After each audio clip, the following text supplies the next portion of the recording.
season has been. For the Washington Redskins, Patrick Ramsey was able to learn Joe Gibbs' offense while Mark Brunell was a starter in the first half of the season. Since he's come in, this offense is moving forward, and that was the area that was struggling early on. And it's only good things that are going to happen for this team. On the other hand, Bill Parcells and his quarterback situation has been the focal point all year long here in Dallas. And the young guys that he's going to go against this afternoon, whether Tony Romo or Drew Henson can get into the game, it's all hinged on what the defense of the opponents has done. Last week in Philadelphia, he didn't feel comfortable, and I don't think he should be comfortable this week going up against this Washington Redskins defense. Hey, Tony, you think we'll get a chance to see one of these young quarterbacks, or is that defense going to be too prepared? Well, I'll tell you what, the Cowboys have not seen a defense that'll be more prepared than the Redskins today. Their defense coordinator, Greg Blanche, who I had the privilege to play under, will have these guys ready. How he does it is he puts the offensive line of the opposing team on the board, he finds the weakness, and he exploits it. So we'll find out where that weakness is very early in this game. Redskin defense, Tony, has been brilliant, and there's still time in your fantasy league to check on how your fantasy team is doing. Just dial 63504 on your singular wireless phone or log on to foxsports.com. And of course, the play of these teams late in the year reflecting how their coach feels. Bill Parcells has lost 2 games, his Cowboy team, after winning 2, and they had some hope. Meanwhile, the Redskins have won 2 of their last 3. Welcome the viewers that saw the Cincinnati Bengals edge the New York Giants 23-22. Dick Stockton, Darrell Johnston, Tony Siragusa. The Redskins will get the ball first as Billy Cundiff gets the game underway, and he kicks it to Liddell Betts. And Betts gets to the 22-yard line. So the Washington Redskins, and what they need to do is to get their offense to match their defense. And here is Patrick Ramsey, who is making his 6th start and has been kind of mistake-free. And Ramsey has managed the game very well to the liking of Joe Gibbs. Mark Brunell, of course, started the first 9 games of the season. So the Redskins go on attack. First down on their 24.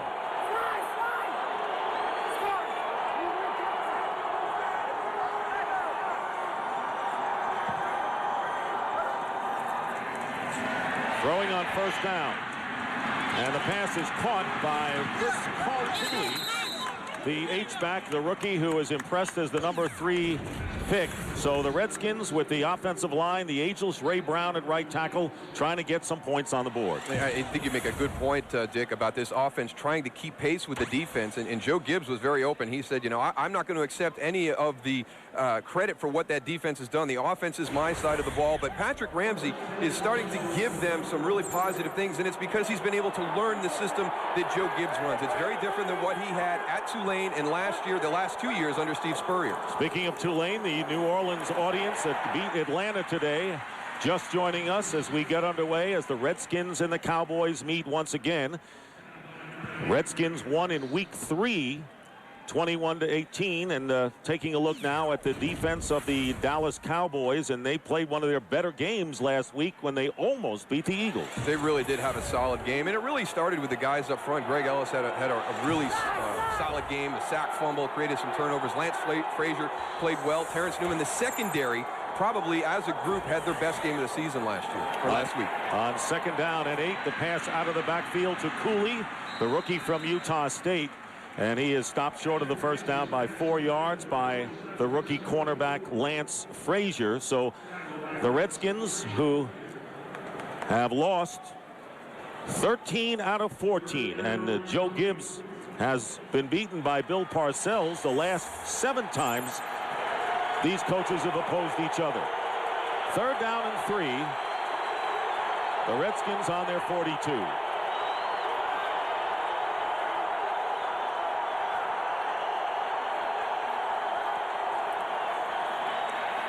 And Ramsey's pass, and it is caught, and it should be a first down. Lavernius Coles. The Lions defeated the Bears today 19-3, and those of you who watched that NFC North game, welcome to Dallas. This is the ball control offense that Patrick Ramsey is trying to become comfortable, and you see right there, it's just finding those open spaces in the zone defenses, and Lavernius Coles does a good job right in between Scott Shanley and Roy Williams, finding that spot and being able to deliver it on time. The matchup, Redskin offense near the bottom of the league.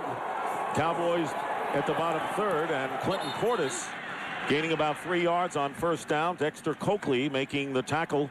2 of the last 3 games won by the Redskins. They scored the most points they did all year. 31 against the Giants, and then last week 26 in their win Saturday against the 49ers. And the big thing, it's been the offensive line kind of coming together as a group. They lost John Jansen before the season started, and their right tackle has been out of the lineup all season. That really hurt them, but I like what they're doing with Clinton Portis. They're starting to add some runs into their running game that are what he does best, and that's a press play and getting him on the perimeter quickly. 2nd and 7 with 2 tight ends, and Taylor Jacobs with a first down. So a wide receiver screen to Taylor Jacobs, and a first down getting 10 yards. And for a game break, let's check in with James Brown in L.A. Hey, Dick Stockton, 18 unanswered points for the Colts. Here's the big one here. Peyton Manning, 21-yard strike to Brandon Stokely. That gave him the single-season touchdown record of 49, surpassing Dan Marino. The 2-point conversion was good. They go to overtime and win it in OT. Mike Vanderjagt with that 30-yard field goal. Colts keeping alive their first-round bye hopes. Back to Dick Stockton. All right, JB, thank you. Meanwhile, the Redskins operating at the 41-yard line of Dallas. Handoff to Clinton Portis. And Portis getting about 5 yards on first down as the Redskins driving on their first possession of the game. The last few plays, we've seen one of the overlooked reasons why Dallas has struggled defensively this year, and that's poor tackling.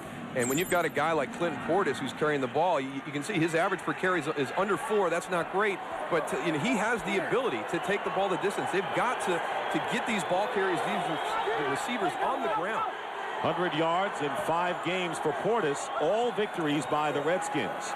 2nd and 5, and the pass is caught by Coles, and his extra effort will net the Redskins another first down inside the Cowboys 30. The tackles made by Shanley and Marcellus Wiley. And again, it's missed tackles on the perimeter. They've got the play stopped short of the first down, but because they can't get Lavernius Coles on the ground, he's able to work for the necessary yardage and keep the chains moving. It gives you more opportunities.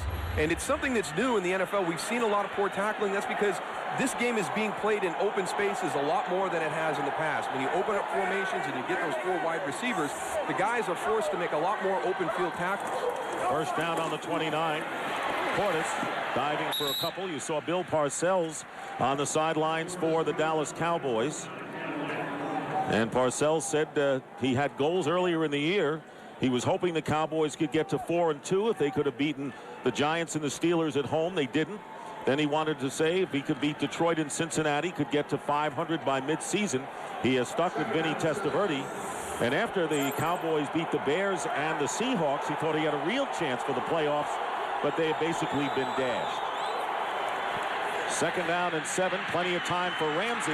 And underneath to Coles, who's getting all the short passes, and he is about a couple of yards shy of the first down with Frazier on the tackle. And that's why a lot of the fans here in Dallas and the local media have been questioning Bill Parcells' decision to stay with Vinny Testaverde as a quarterback, because one of the things that he could talk about at that time was, hey, I don't want this team to think I've given up on them and the season's over. But you just made the point that their playoff hopes pretty much have been dashed. I think it's time, these fans are going to want to see which one of these young quarterbacks is somebody they can build their future around. Well, they may see Tony Romo today, but meanwhile, the Redskins trying to get the lead with a 3rd down and 3, and the handoff is to Clinton Portis, and Portis should get the first down and will inside the 20, close to the 18-yard line. Tough running. He gets the tough yards. Does Clinton Portis. Watch Derek Dockery, number 66, as he pulls out around. Watch the block on the perimeter right here. He gets Datwin coming across, takes him right to his back.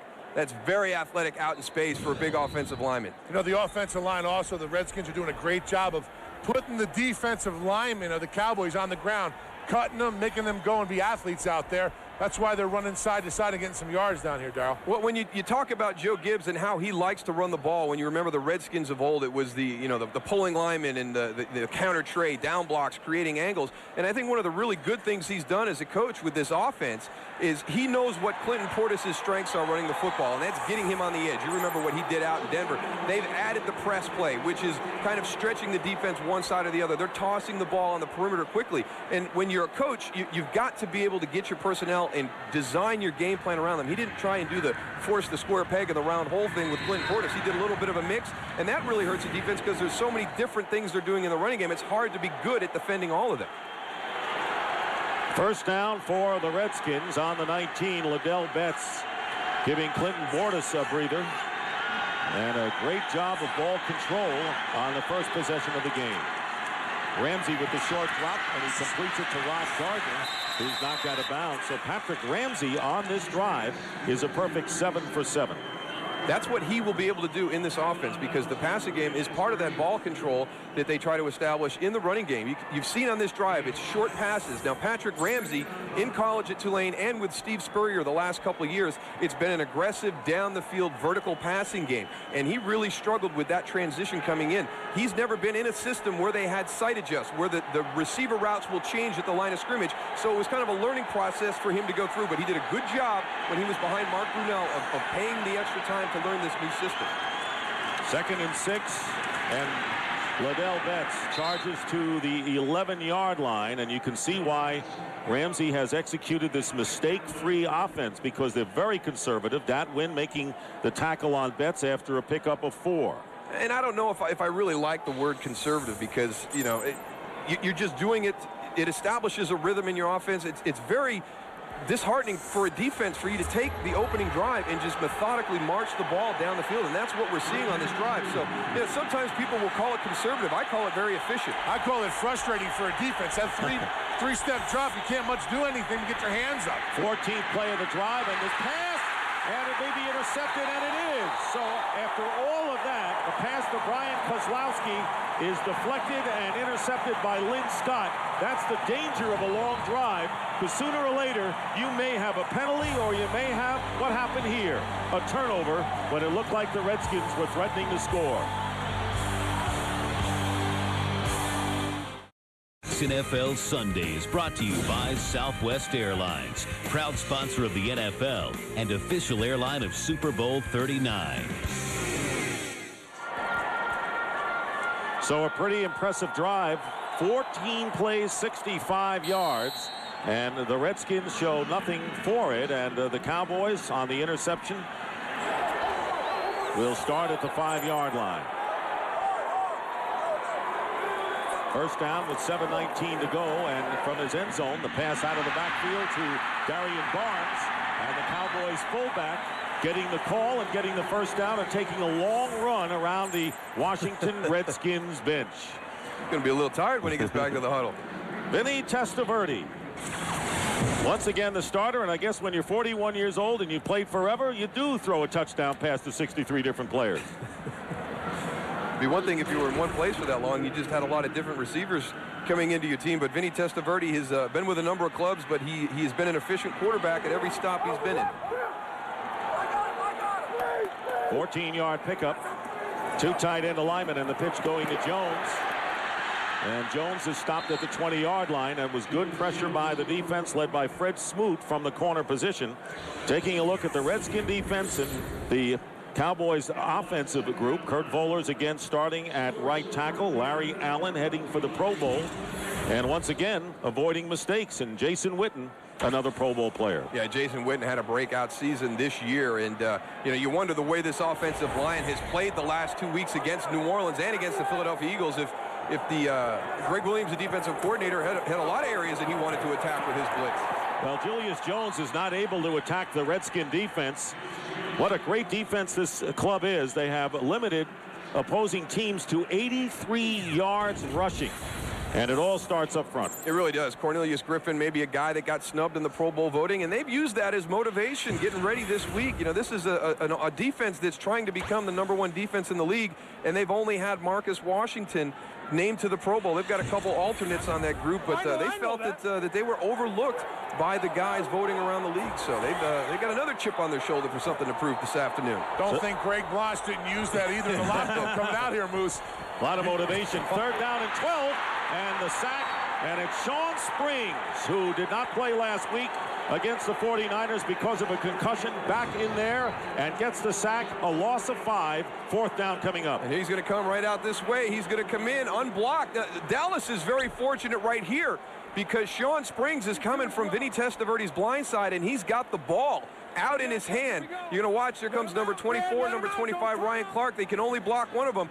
Vinny did a good job of holding on to that, because that's a potential for a sack fumble. First down Redskins inside the Cowboy 10. And Matt McBriar with the punt. And it should translate into good field position for the Redskins. Antonio Brown on the return. And it will be at least good field position and maybe more. Antonio Brown.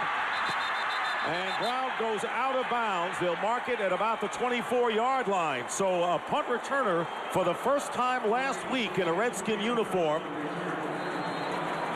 And a return of 38 yards. And now the Redskins again in the driver's seat in a scoreless game. Last time they were down close, they throw a pick. We'll see what they do this time when we come back. Redskins and Cowboys, no score, but the Redskins threaten again. And a great deal of time of possession on the first drive, and now they have it on the 23. And I think just as this game is unfolding right now, you can see the Washington Redskins much more emotional, playing with a purpose. Dallas kind of just searching, wandering around out there. It's a much different feel right now from both of these teams. And Ramsey's pass, and it was Terrence Newman who had the best shot at it. Taylor Jacobs appeared to have fallen. And the pass, almost another interception thrown by Ramsey. The last time in his defense was off the hands of a receiver. Yeah, and this one was almost because a receiver can't keep his balance. It's a double move on the outside, but Taylor Jacobs slips, and Terrence Newman, he should have made that play. And that's, we've seen Dallas a number of times this year. It's those plays during the course of a game that they don't make on a consistent basis. Second down and 10. And here's Clinton Portis diving to the 20-yard line. Let's check in with James Brown for a game break. Hey, Dick, Carolina still hoping for a postseason berth. Take a look at this outstanding catch, Dick, by Muhsin Muhammad from Jake Delhomme. A 15-yarder, one-handed snag. Only he could have gotten that one. That put them on the scoreboard. They're on top, 7-0 over the Bucs, who, by the way, the Bucs have been eliminated from playoff contention. Back to Dick Stockton. They look like they won it, even though they lost to Atlanta last week in a heartbreaker. Yeah, and it's just a credit again to John Fox, keeping that team together all season after a 1-7 start, but having them playing that well after a heartbreaking loss to Atlanta last Saturday. Third down and 7, and here is Ramsey, and the catch is made by Rod Gardner. Gardner makes the catch at a first down at the 11-yard line for Rod Gardner, and Ramsey has the Redskins threatening again to take the lead. And Lance Frazier was lobbying for an offensive pass interference, a little shove there at the top. That ball got on Rod Gardner very quickly. A good job of picking it up at the last second, but didn't see enough at the top of that to warrant a flag. So it'll be first down just outside the 10-yard line. Theoretically, the Redskins could get a first down without scoring. Here is Portis. And not much, testing the middle of the line. Clinton Portis coming into the game after a 110-yard effort. Tough yards last week against the 49ers. And he become the first NFL player to rush for 1,500 yards in the first 3 seasons. And that's another makeable goal. And we've kind of talked about the Washington defense. One of their motivating factors is to finish #1 in the NFL. Clinton Portis to start his career with 3 consecutive 1,500-yard rushing seasons. It's something for the offense to shoot for. And here's a play action and a good fake. Ramsey back there, and the defender Greg Ellis got a piece of the throwing arm of Patrick Ramsey from behind. Once again, Ellis with 9 sacks, a career high, getting the job done. And he's your guy that's probably one of your most, day in, day out, most of your consistent performer. Patrick Ramsey in this situation, I know, especially at the quarterback spot, I mean, to be a great quarterback in the NFL, you've got to have that competitive spirit, but sometimes the play is dead, and the only thing that's going to happen is something negative. And after that first drive where they had the pick down here, Patrick Ramsey's dodged a couple bullets on this drive. Third down and 6. And the pass incomplete. Lavernius Coles a yard in the end zone. So fourth down coming up. And Jeff Chandler will come into the game to try to put the Redskins on the board. Moose, we had this Cowboy team last week, and And I'm watching Roy Williams down here, and he's just running around looking for that big hit. I'm having so much fun watching this guy. He should have been a defensive lineman. He really impresses me the more I'm watching him. So here's Chandler, who hit on a 49-yarder, was just signed last Thursday, former 49er kicker. This will be a 25-yard attempt to give the Redskins the lead, and he does. Jeff Chandler, and it was John Hall who went out with a groin injury, so the Redskins had to replace their place kicker, and he puts them in front, 3-0.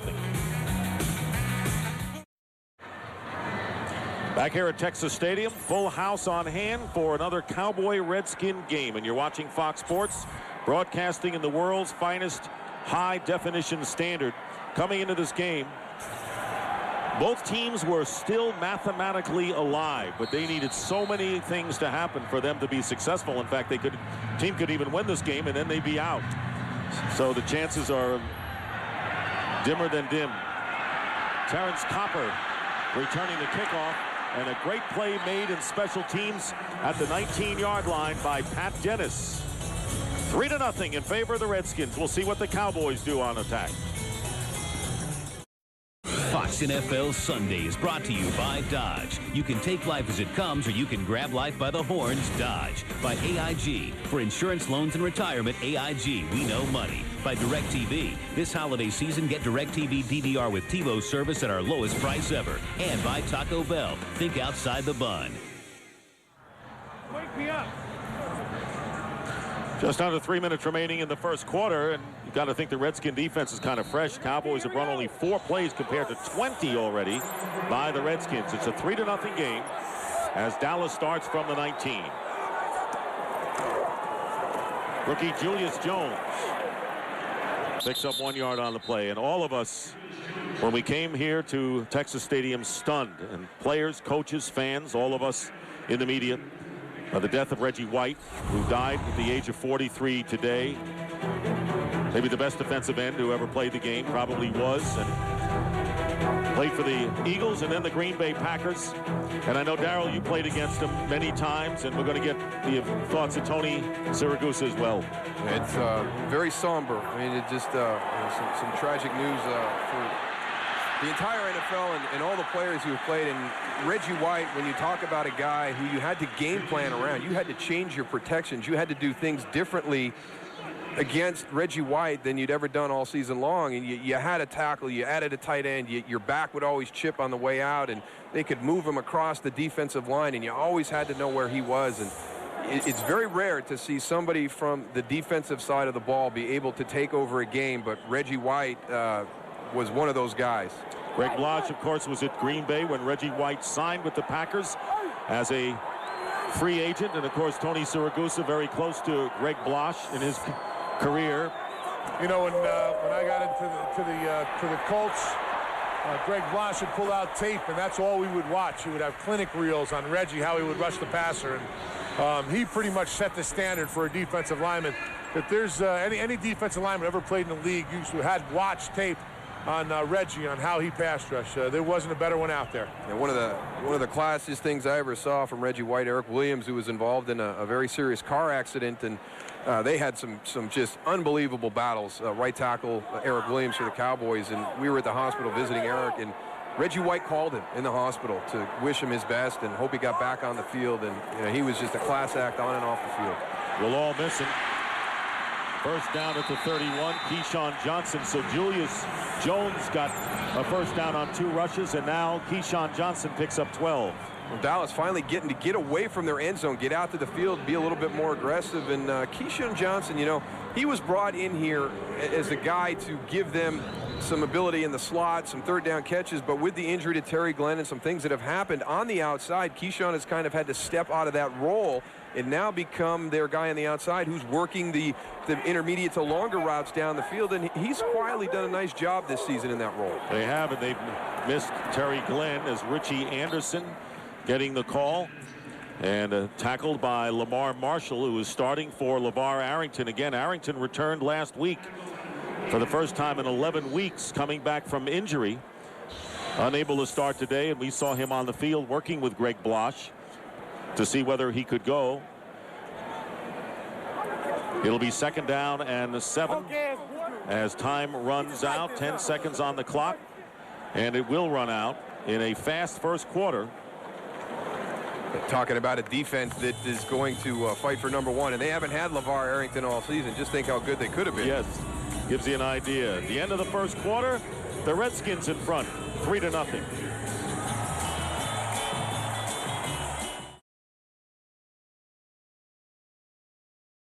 Super Bowl trophies between the two of them, Bill Parcells and Joe Gibbs, as we start the second quarter.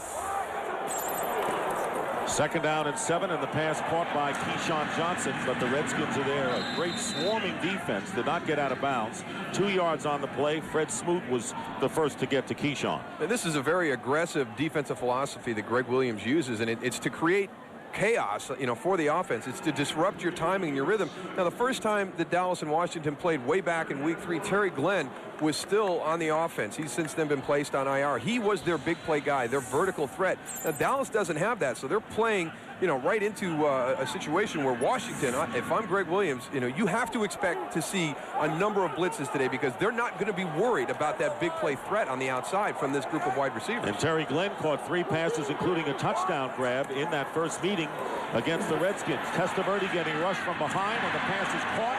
I don't think they got the first down. It's a Keyshawn again, but let's see where the forward progress is. And a few words exchanged between Sean Taylor and Keyshawn Johnson.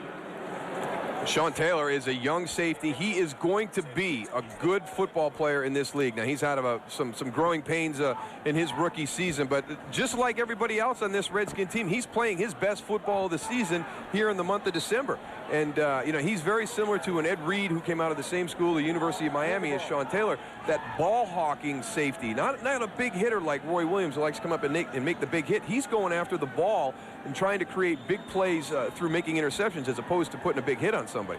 There you see LeVar Arrington, who was involved in the last play. So once again, Arrington doesn't start, but he gets in there. And Joe Gibbs saying during the week how pleased he was to get Arrington in. It's amazing how well this defense has played, you're right, with Arrington on the sidelines. It is a first down for the Cowboys as they get into Redskin territory to the 47, and Sean Taylor could be the defensive rookie of the year, the #1 pick out of Miami, and to say he is aggressive would be an understatement. Yeah, he's going to fit into this scheme, and you think about a defense in 2005 with Sean Taylor and LeVar Arrington back and healthy, and now LeVar Arrington, he's played in Marvin Lewis's scheme. We'll talk to Tony about that, how it's very assignment oriented. LeVar Arrington is at his best when he is allowed to just kind of be disruptive and be in different spots on the defense, and Greg Williams will maximize his potential as a defender as he learns this system.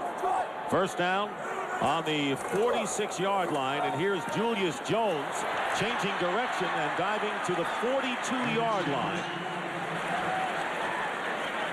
Ryan Clark, the strong safety, coming up to make the play, picking up 4. Next week, Fox NFL Sunday begins with America's #1 pregame show, and then these Redskins will host Dante Culpepper and the Minnesota Vikings in Washington. The Atlanta Falcons will be in Seattle to battle the Seahawks or other regional action. Coverage begins at noon Eastern, 9 Pacific here on Fox, presented in Fox Sports High Definition. Cowboys trailing the Redskins 3-0, 2nd down and 6, and Jones. Great run by Jones before Sean Taylor makes the tackle. This against one of the better run defenses in the NFL. 7-yard pickup for Julius Jones as we check in again with James Brown for a game break.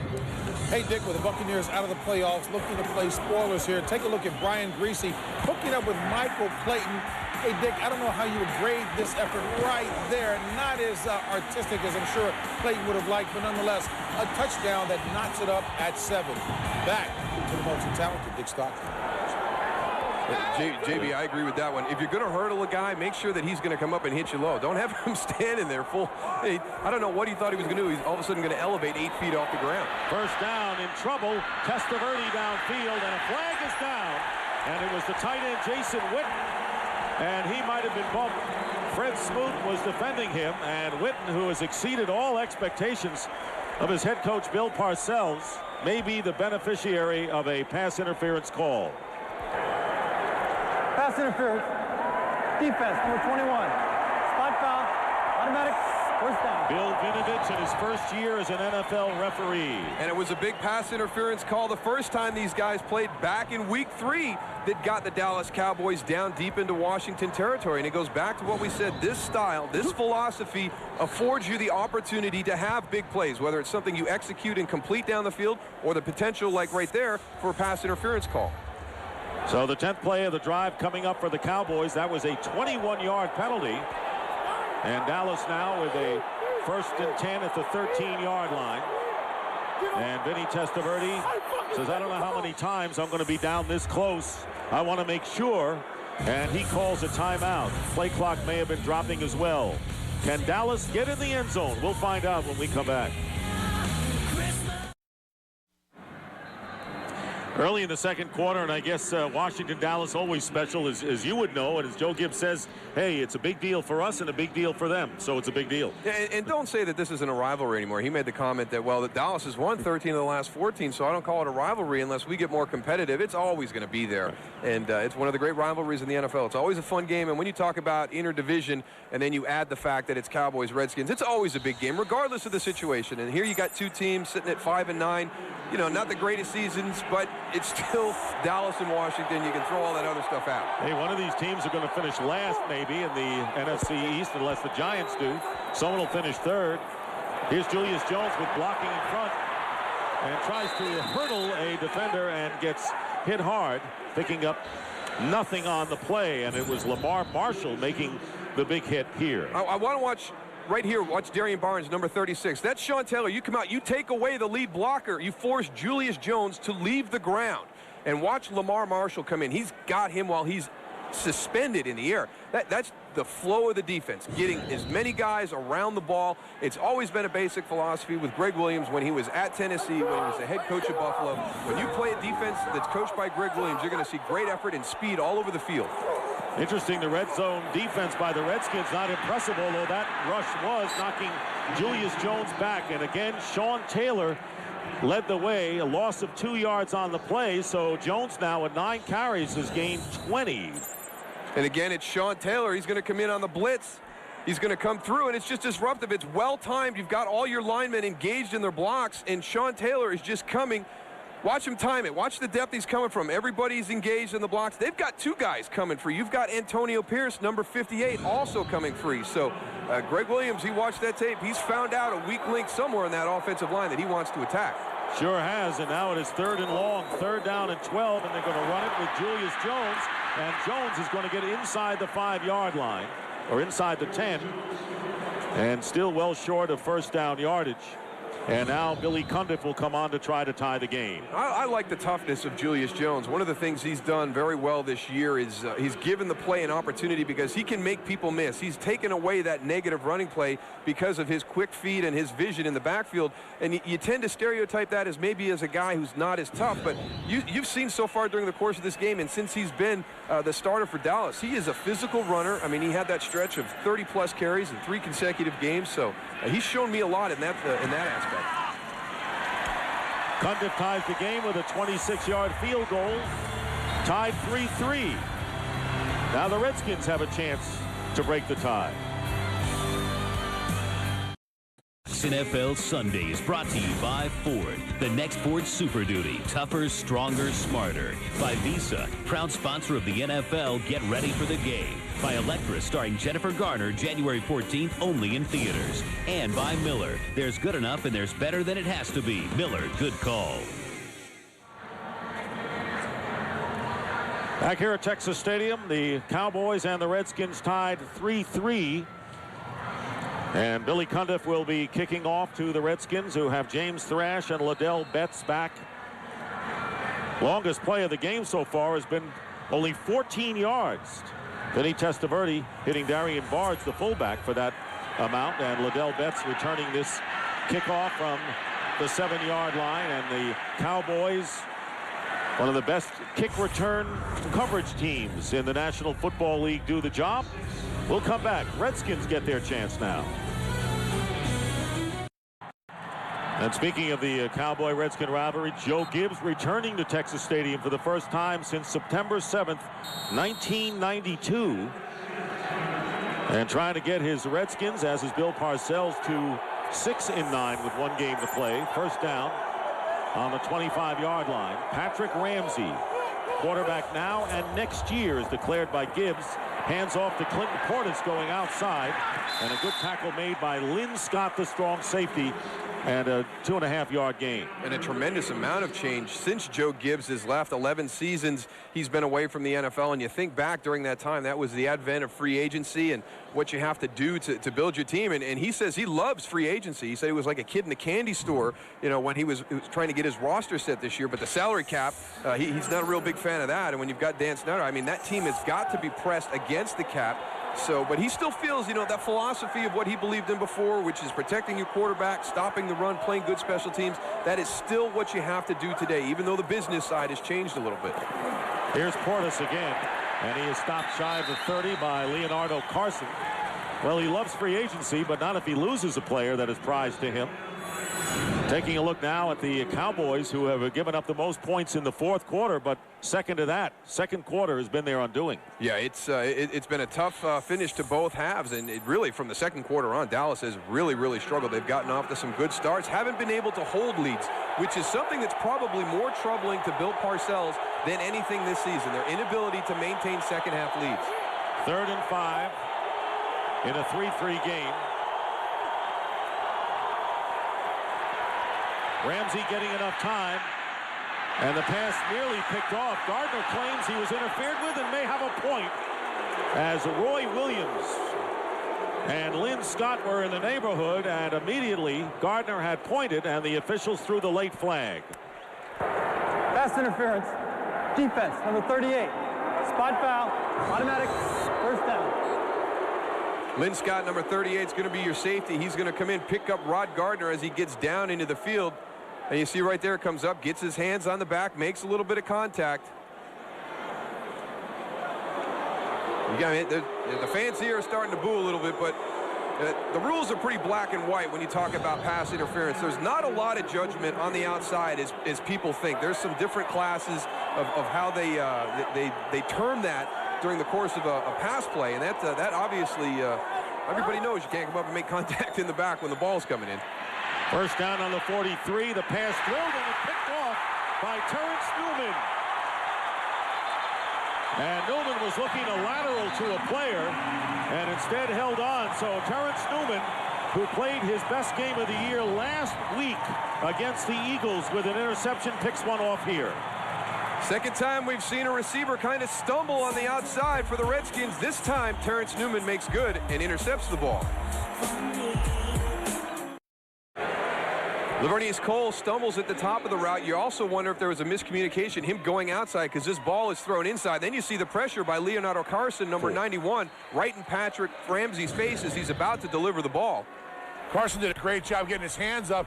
It looked like from behind it, he couldn't even see the receiver, Ramsey. He was right in his face. So the Cowboys get it back on the second interception thrown by Patrick Ramsey, and Vinny Testaverde can pick and choose. And he chooses to go with Witten, his tight end, close to midfield, getting 8 yards. And the reason he had time to pick and choose, the Dallas offensive line doing a good job in their protection, and they're just bringing the 4 down linemen, nothing to generate pressure. Eddie George gets in there to help out. They walled everybody off to Vinny's right. He's got the whole left side of the line, clear view downfield to find Jason Witten. Newman, meanwhile, who had 3 interceptions against the Redskins last year in 1 game, now leads the club with 4 picks. It'll be second down and 2. Eddie George is the running back, and George gets stopped by Demetric Evans. A penalty flag is down. No gain on the play. So George, who has been inactive in the last 2 games, active today and stopped at the line. Holding. Defense, number 95. 5-yard penalty. Automatic. First down. Joe Salavea, and that'll bring cheers from this Dallas crowd. Well, they're going to get the first down on a penalty, but I don't agree with, Eddie George. He's a big physical downhill runner, but Dallas's big problem this season, and it will continue to be this afternoon because of how active that defensive front is, for the Washington Redskins and their blitzes, even in the running game, that you've got to have the ability to make somebody miss in the backfield. That's Julius Jones' strength over Eddie George. I think in a second down and short, third down and short, you still stay with Julius Jones in the backfield. Not good news for the Redskins, who have lost their last 9 when they commit 2 turnovers, and somebody got a hand on a deflection as Testaverde tried to throw. Right now, a game break coming up. Let's join James Brown. Nick, as you well know, what a story for Carolina here. Jake Delhomme hooking up for his second touchdown of the game to Musa Muhammad. Muhammad has 14 on the season. That ties T.O. What a comeback by a team that started 1-7. Right now up 14-7 over Tampa Bay. Back to Dick Stockton. And, JB, I have to tell you that Carolina gets in the playoffs. They are going to be a threat for anyone. They are the defending NFC champions and on a roll. They really are, and JB makes a great point. 1-7. They're able to hold that team together. And again, you got to go back to last week. You talk about that loss to the Atlanta Falcons, and for them to come back and play as well they are right now. And there's a team, the Saints won today. And they are in a position to control their destiny. And we had them early in December. You mean not the high school team? The team that couldn't beat a high school team. Their owner, Tom Benson, said they couldn't beat a high school team out there. And look at what Jim Haslett has done. There's a coach that's on the hot seat. Everybody was calling for his job in early December. He's got his guys playing well. And it all started right here at Texas Stadium a couple weeks ago. And they came in and shut the Dallas Cowboys down. Hey, you don't know until they close the doors after Week 17. Richie Anderson picked up 9 yards on the play, and the handoff to Eddie George, and George will get the first down as the Cowboys driving to the Redskins 30-yard line, a 6-yard gain on the play. Well, this February, television's biggest event returns to Fox with a full day of coverage, beginning with a star-studded pregame spectacular. And then the game's best teams meet to crown a champion. Super Bowl 39 this February in high definition, only on Fox. Julius Jones back in the lineup for Dallas. First down on the 30 of the Redskins. 3-3 to score. And Testaverde with a quick throw, and it's caught by Keyshawn Johnson. And Johnson close to another first down. There's a nice little wrinkle by the Dallas offense right there. You go to split backs, and you dash Vinny Testaverde, get him out on the outside. Get the 41-year-old guy out there on the corner and give him a shot to get the ball downfield to Keyshawn Johnson. Hey, and what? And part of that extravaganza, the pregame show prior to Super Bowl 39, we're going to have a very interesting situation with the players from the NFL, Major League Baseball, and NASCAR on that famed par 3 at the TPC course, trying to get closest to the hole. We'll tell you more about that later on. That'll be an unusual part of the pregame show. First down on the 20-yard line. Play action for Testaverde. He drills it and goes right past Keyshawn Johnson. Good coverage that time for the Redskins as we check down with Mr. S. What's up, guys? What's going on? How you doing? Good, good. I'm here with Rich Beam, the 2002 PGA Championship winner from last year, right? 2002, yes, sir. 2002. And Fox is going to be doing a special at the 17th hole at the PGA, pregame of the Super Bowl. You have any memories of that hole? At TPC Sawgrass, you mean? Oh, my gosh, yes, absolutely. It's hole in one? No, I wish, I wish. But I did play my first year in the tournament. I played it 3 under for 4 days. I think they should have maybe a sideline reporter in that crew also. Second down and 10 and a fumble by Julius Jones, and the Redskins recover at the 1-yard line. And it was Fred Smoot who made the recovery, so Julius Jones, who burst through the line and appeared headed for the end zone, coughs it up, and the Redskins get it back at the 1. And a flag is down back at the line of scrimmage.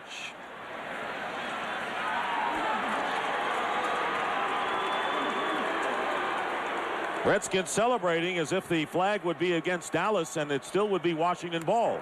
Holding. Offense, number 82. Penalties decline. First down. So Jason Witten holding. The penalty, of course, declined, and the Redskins get it back. That's the 3rd turnover of the game, the first committed by the Cowboys, a costly one deep in the red zone. Julius Jones shouldn't be hard on himself on this play because he's got the ball tucked away pretty good. This is just a good play by Sean Taylor again. Look, he's getting blocked. 36 right there. Reaches out, makes a conscious effort to get that ball out. We talked about him being a ball hawk safety, and that's something that the coaches of the Redskins defense teach. That's how you generate turnovers. Well, the Redskins only 1-6 when recovering an opponent's fumble, starting from the 1-yard line. Ramsey completes to Rod Gardner, and he gets a first down. Flag down as well. Get a face mask on Rod Gardner. Lance Frazier, who actually played a lot better against the Eagles last week than in previous weeks against Philadelphia, defending Gardner on the play. Stiff arm, face mask combo there, Moose, it looked like. Yeah. Stiff mask. During the run, face mask, offense, number 87. After looking for the goal, repeat first down. Yeah, they didn't even give him the incidental one. They gave him the big one, the big 15-yarder, half the distance from this spot on the field. But again, it's the tackling. Lance Frazier comes up. He gets frozen. That's a big physical guy. You know what? He deserved the 15. He got his hand on there, held on, and kind of drove Lance Frazier's head right into the turf. He gets up looking at the official. I can't believe he called me on that one. Frazier even had to demonstrate to the official what he did. That's kind of obvious right there. First down and 6 from the 4-yard line. And here is Liddell Betts. And Betts may get a couple of yards. Dad Wynn coming in to make the tackle. And you forget about the records. At some point, it's an old Redskin Cowboy Donnybrook without a lot of scoring. But it's a grueling defensive game. We've already had 3 turnovers. It's a 3-3 game as we wind down to 4 minutes to go in the second quarter. Yeah, three turnovers in the game. Some physical play by both of the defenses. Not a real flashy offense going on in this game right now. Ball control has shortened up. Gardner, and maybe shy of the first down, depending on where they spot the ball. Keep in mind that yellow line is not official, as Gardner was hit immediately by Lance Frazier, who's playing Gardner very tight thus far in this game. Very tight. We saw in that previous play a couple plays ago when Rod Gardner got called for the face mask. He took Lance Frazier for a little bit of a ride, but Lance does a good job on this play here because, again, it's out in space. You're one-on-one. The receiver has a two-way go, but you could see how close he was playing on that defensive play. Third down and 1.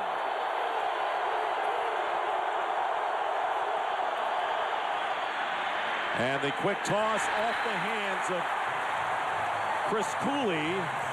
So 4th down coming up. So the Dallas defense, Cowboys coughed it up inside the 1. The defense holds and now could get the ball in ideal field position as the punter Tom Tupa comes on. But that's the function of a good team when all 3 phases are working together. Right. You've got a mistake by Julius Jones, but that's really one of the few times this season I've seen Dallas respond to a negative situation. Their defense comes out, forces the 3 and out. If they do a good job here on special teams, they're right back in Redskin territory with another opportunity. Tupa, who's had a terrific year with a line drive kick, and not the best kick except that it goes out of bounds, short of midfield.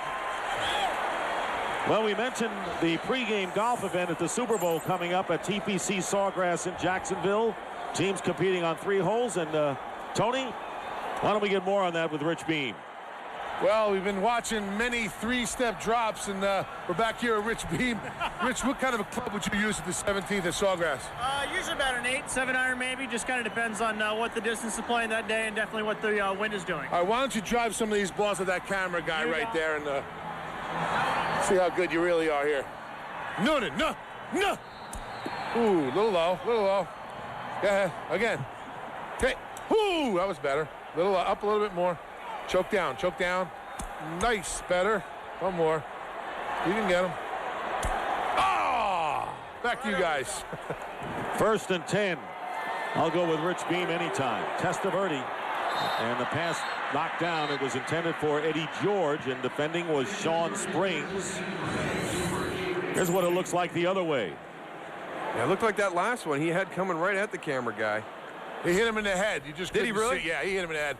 You got any bandages up there? See, that's my problem. You saw right there Rich Beam. He kept his head down the whole time. He didn't even see it. Where's the mark? He never got hit. He's saying on the headphones. I thought he was 6 foot tall. About 5'5". 2nd down and 10. On the 46-yard line of the Redskins. Tied 3-3. Pressure on Testaverde. And turning around late was Richie Anderson, and nearly right in the hands of Sean Springs. Cowboys very lucky on this one. Here comes your pressure right here, and Eddie George is going to come out. He's going to run a post. Vinny thought he was going to run a flat. He's going to come out and then come back to the inside. Boy, are they lucky, because Sean Springs, you see him, number 24, is sitting right there. That's an errant throw that if he's got a little bit more on that, Sean Springs is going the distance untouched. And Marcus Washington came in untouched to Vinny Testaverde. So a close call as George goes to the sideline. And it'll be 3rd down for the Cowboys, who have converted 3 of their 5 previous 3rd down conversions. Richie Anderson in motion wide to the right. Testaverde completes it. They're not going to get the first down. Jason Witten is there. And you got to figure, as you mentioned earlier, without Terry Glenn and a deep threat, Witten has got to be the guy that the Redskins are all around, and they were. Well, we've seen it the last couple of weeks. Jason Witten has become really the focal point of the passing game, and looks like Bill Parcells right here is going to elect to go for it on 4th down. Jason Witten's got him close enough. That offense is still on the field. Clock's down to 20 seconds. Vinny's talking to the officials. We'll see what's going to happen. But, you know, at this point in the season, when you're sitting at 5-9, sometimes you have some unconventional play calls and situations. And at 3-3 with 2:32 to go in the first half, you wonder if Bill Parcells is willing to roll the dice. Well, Cundiff missed a 46-yarder in the 4th quarter last week in Philadelphia. So he either punt the ball or go for it on 4th and 1, and why not? Well, New Year's Day, join us for one of college football's most storied bowl games with the 69th SBC Cotton Bowl Classic on Fox. The Tennessee Volunteers will take on the Texas A&M Aggies in the first postseason meeting between these 2 storied programs in 48 years. The 69th SBC Cotton Bowl Classic is New Year's Day at 11 a.m. Eastern, 8 a.m. Pacific, only on Fox, and they are the Aggies sitting in the crowd today watching the game. Timeout called by the Cowboys. They have 1 remaining. This is an area that when you talk from the 35 to the 38, 39, you have to have a reliable kicker in that situation, because this becomes a very difficult point on the field to make those types of decisions. And as you pointed out, Dick, they missed it last week. 4th down and 1 on the 37-yard line. Testaverde gets the first down as he finds Keyshawn Johnson to the 29-yard line, getting 9 yards. Smoot on the tackle, so the Cowboys on 4th and 1 convert.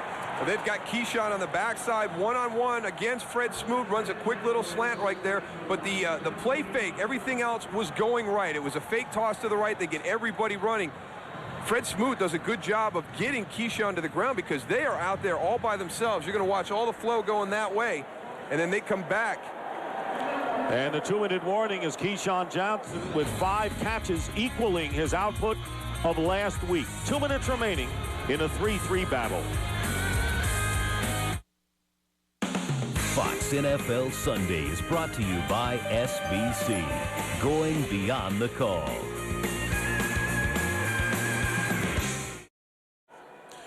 To this little girl, it's still Christmas. Holiday cheer up at the boxes here in Dallas, and hey, we're on camera. Crowd enjoying themselves, as are the fans in the stands. Vinny Testaverde with a first down on the 29-yard line of the Redskins. Julius Jones turning the corner and knocked out of bounds at the 14, picking up 5. Sean Springs making the play on Jones. Coming up on the Visa Halftime Report, JB, Terry, Howie, and Jimmy will have scores and highlights from around the league. And the Fox Sports ticker has up to the second scores and stats. 2 field goals in the game. Jeff Chandler for the Redskins in the first quarter from 25 yards out. Billy Cundiff tying it in the second from 26. Lamar Arrington not starting, but playing again for the second week after missing 11. Jones cutting upfield, first down. So Julius Jones, who was picked on the second round by Notre Dame, and of course paying dividends for Bill Parcells, who picked him in that round. Yeah, and he's just a guy you know by his personality that he is going to want to make amends for the fumble that he had on the previous drive. So he's the guy you get down and you start feeding them the ball again, because nobody wants to make up for that more than Julius Jones. And you see the ability he has right there. He's very patient. When he makes a decision is when he gets back up to top speed, but he's not really pressing when he first gets the ball. He's got great control and he's got a great burst. 80 yards in the last 5 games. This will be a pass to Keyshawn Johnson. Good stiff arm by Keyshawn as he gets close to the first down inside the 10-yard line. So it has been Jones and Keyshawn Johnson doing the work on offense. He's going to have Jason Witten coming out to help him out right here, but he can't get all the way out to Fred Smoot. That's just a nice move by Keyshawn. Gets Fred Smoot on the ground, gets back inside, and you see all those Redskin defenders. You cut back against the grain, and you're heading right into the flow of this defense. Keyshawn with 6 catches for 47 yards. Julius Jones 51 yards rushing. And it'll be 2nd down and 1. Jones first down as he works his way inside the 5-yard line. And right now the Cowboys trying to set up the go-ahead score, and a timeout with 29 seconds remaining in the first half. That is his Dallas last timeout. Again, Julius Jones showing that he can be a good, effective short yard runner and a guy down around the goal line. You don't have to make that change with Eddie George. Today's game is being seen around the world on Armed Forces Television, and we want to send our best wishes to the men and women of the 435th Air Base Wing watching in Ramstein, Germany. We thank you for everything you do to keep our country safe. And here are the sentiments from Redskin linebacker LeVar Arrington. All y'all over there, overseas fighting for our freedom, love y'all. Appreciate y'all. Y'all the real soldiers. Y'all watching, hope y'all entertained. And Merry Christmas from all of us. Yeah, there's a lot of analogies between the game of football and the battles that are going on in the real world today. And I think LeVar Arrington makes a great point there. They're the real soldiers. They're the real heroes for our country also. 1st and goal on the 4-yard line. Cowboys have used up all their timeouts. And not a given against this defense by any stretch. Testaverde on the rollout. And let's see if he went out of bounds. I think he did. Before he threw. He was trying to get it to Jason Witten, and he did. And now the clock is down to 22 seconds. Well, you can't make the excuse that he'll learn that. You know, he's just a young quarterback, and as he matures and moves along, he'll know to just throw that ball away in that situation. It's just a frustration of their season. You're trying to make a play. You think you've got the corner. Then Sean Springs does a good job of coming off, but that sums it all up right there. You got to credit the Redskins secondary, and it's very tough against a real good defense to get it in there. It'll count as a sack. No gain on the play, and they're going to run it with Jones.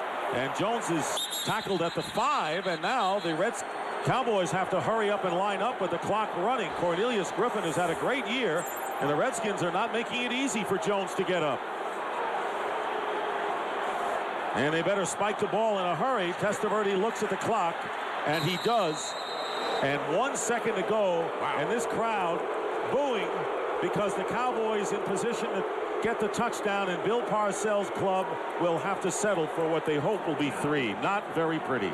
No, you can see right there, that guy, he wasn't real happy with that play.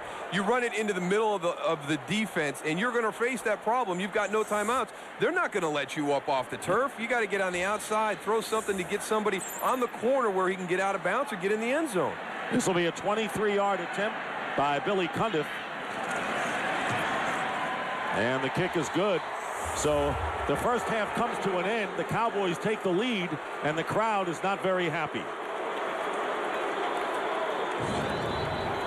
Well, here, when you go into the middle of the defense, and this is very close to being an all-or-nothing play. I mean, these guys, they're going to hold him up. They're going to get on top of him. Now, they're not going to get off. The officials are going to come in. They're going to do their best. And then the other challenge you have is when you get lined up, because it's inside of a minute, you can have a 10-second runoff. And now you got guys, they're in arguments, they're, trying to pick fights down there. You've got to realize the place you're at the field, how much time is left on the clock. Dallas is very fortunate there to be able to come away with 3 points. You got to love that, though, Moose, when guys are quick-witted like that, trying to lay on each other, eat up that clock defensively. I love that stuff. So that is the end of the first half with the score. It's a field goal game. The Cowboys 6 and the Redskins 3. And Fox NFL Sunday will continue with the Visa halftime report after these messages and a word from your local Fox station.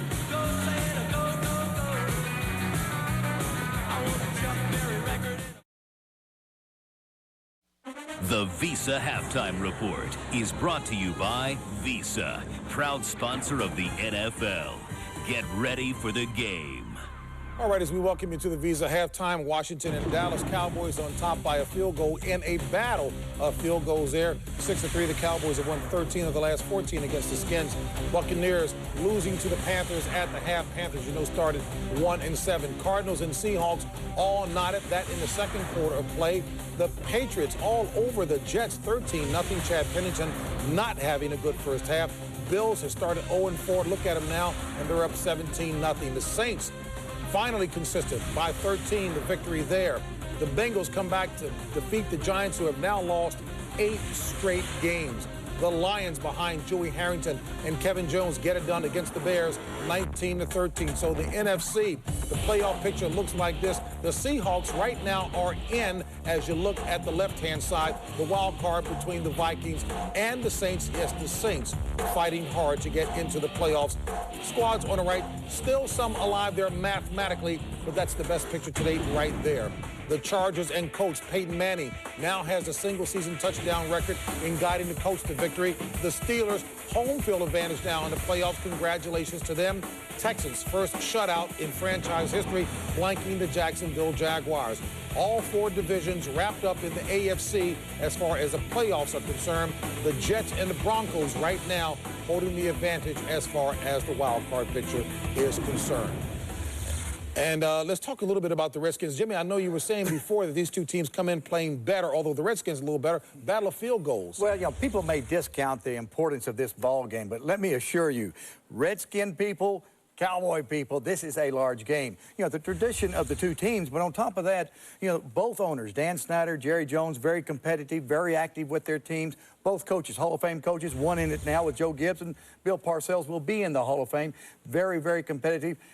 This game means a lot to both of these teams. Well, and Patrick Ramsey looked to be taking a step forward, grasping the offense. But I think really the key, and he's taken a step back today with the 2 interceptions, and that's really been the key for them in the first half, their inability to run the football. They play so much better, being the Washington Redskins, when they can run the football, as do the Dallas Cowboys. They've run the ball a little bit better in the first half. Maybe that will bode well for the Cowboys in the second half. Quickly, too, an AFC note, the Steelers wrap up home field advantage in the playoffs. Exactly. You just wanted to get that in? Yes, I did. Yeah. I didn't know that. So. All right, folks, let me turn to a little bit of sad news for those who haven't heard in the NFL today. Former Philadelphia Eagles, Green Bay Packers, and Carolina Panthers star Reggie White died today. His wife, Sarah, told me earlier today that he died of respiratory failure brought on by sleep apnea. And Reggie had just turned 43 years of age last Sunday. Our thoughts and prayers certainly go out to his wife and his 2 children. The Visa halftime continues after this.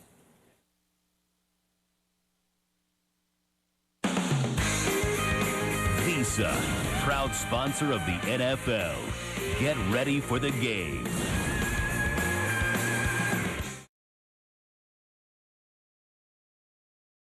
Back to Texas Stadium in Dallas. Dick Stockton, Darryl Johnston, and Tony Siragusa getting ready for the start of the third quarter. And here is the fantasy update. And not a lot of scoring, just field goals. And for the latest in fantasy stats, log on to foxsports.com. Neither offense able to get into any type of rhythm during that first half. We had some long drives, but the Redskins had a turnover in the red zone on their opening drive. Dallas held to just field goals, so it's been a game that the defense has been flexing their muscles all afternoon. We knew that would come from the Redskins defense, but then their offense isn't that potent. This is a short kick, and it goes to Terrence Copper. And Copper is upended at the 32-yard line, and let's see how slim those numbers are. How about the rushing numbers? And only 32 yards for the Redskins on the ground. And that's surprising. Clinton Portis, you would have thought, would have had a bigger day. Dallas has not been as good against the run as they were last season, but you know, they're playing very well. The last game they played against the Eagles, their defense had one of their best performances. Terrence Newman has an interception. You know, they're playing well in the secondary. Kind of the tale of two quarters there. Washington kind of dominated the first quarter, and then Dallas had a very strong second quarter and kind of got those stats back on par. Everything but the points, and there were 3 turnovers, but neither team could take advantage. Witten, the tight end, going in motion to the right, first down, and Vinny Testaverde pulls it down and then goes out to his running back, Julius Jones. And Jones gets by one potential hit and is close to the first down at the 41-yard line. Sean Taylor initially missed Julius Jones on the high hit and gets close to the first down yardage. Yeah, I thought he was going to get a little bit extra. I thought he got some of the face mask. Right there you saw, didn't really grab a hold of it, but give him a little head slap there as he came up to make the tackle. And it is a first down for Dallas. Eddie George has come in at running back. There you see a burgundy and gold, but this is a gold and white face mask array. What those white things are, look like some shock absorbers when he comes in and hits somebody. Or just plain tape. Eddie George, not much there. And of course, Eddie George, who was the running back when Julius Jones was injured early in the season. And Tony, what do you have? I got a chance to talk to Coach Parcells, and he said, I asked him about the conservative offense of attack they've got, and I got a little chilly on my chin. Don't pay no attention to that. And he says, you know, on first down we have to open it up a little bit more, but second down is the tendency for the Redskins to go and bring some pressure. So he wants to still stay conservative on second down, but can try and open it up on first. We'll see what happens. Tony, you have no chili on your chin. Gotcha. I have. It's good though, man. I got good chili down here, bro.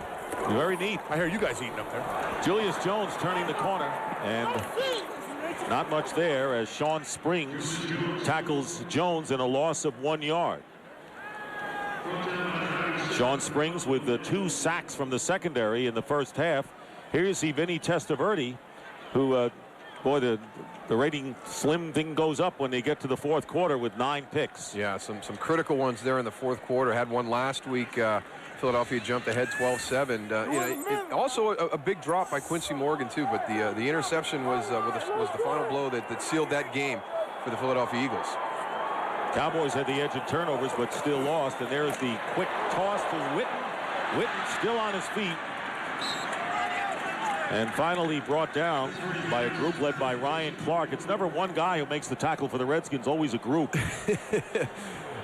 Well, you got number 36 coming in. He's the first guy that hits you. Usually that tackle's about 3 yards backwards from where the initial contact was made. And I tell you, the safeties in the NFL today have become such big, physical, athletic guys. Everybody talks about the linebacker position being a group that's very athletic. These safeties playing in the NFL today, we got 2 of them today, Roy Williams and Sean Taylor. To me, the safety position, one of the most athletic positions across the board in football. Matt McBriar, whoa, and a booming kick. And this one will go into the end zone. Just barely. Monster kick. I'll tell you what, didn't have topspin on it, and there's a flag down. Penalty marker is down. Boy, Matt McBriar, who last week his net punting average was under 30 yards against the Eagles, and that got under Bill Parcells' skin.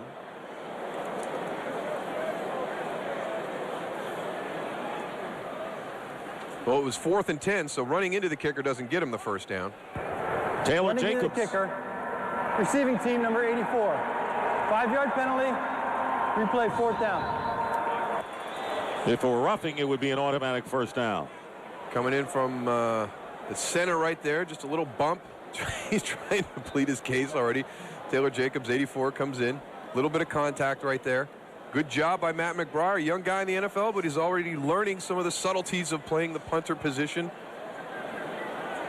Learning fast, I might add. And Darryl, and it's kind of a game, you know, a little mistake like that could make a difference in what has been just a field goal battle. Oh, absolutely. That hidden yardage that everybody talks about. And, you know, unfortunately for Dallas, you know, Matt McBriar's got to come back in and kick it. Now, it only would have been to the 20, so we'll see if he can do a little bit better job here. See if they can gain a little bit of field position, force the Redskins back farther. Antonio Brown on the 16. And Brown is stopped from behind by Brady James. We'll be back. That's who's coming up for the Redskins. Fox NFL Sunday is brought to you by Southwest Airlines, proud sponsor of the NFL and official airline of Super Bowl 39. 6-3 to score, and the Redskins with the ball early in the third quarter. Patrick Ramsey, who replaced Mark Brunell in the 10th game as a starter, and took a lot of punishment when he was the quarterback when Steve Spurrier was the head coach, handing off to Clinton Portis, looking to go outside, and Terrence Newman and Coakley coming up to make the play and a pickup of 4. Well, Dallas's defense making some plays this afternoon. They've generated a couple of turnovers, but continuing to follow up on how they played last week against the Philadelphia Eagles. Probably how Bill Parcells expected this group to play all season long.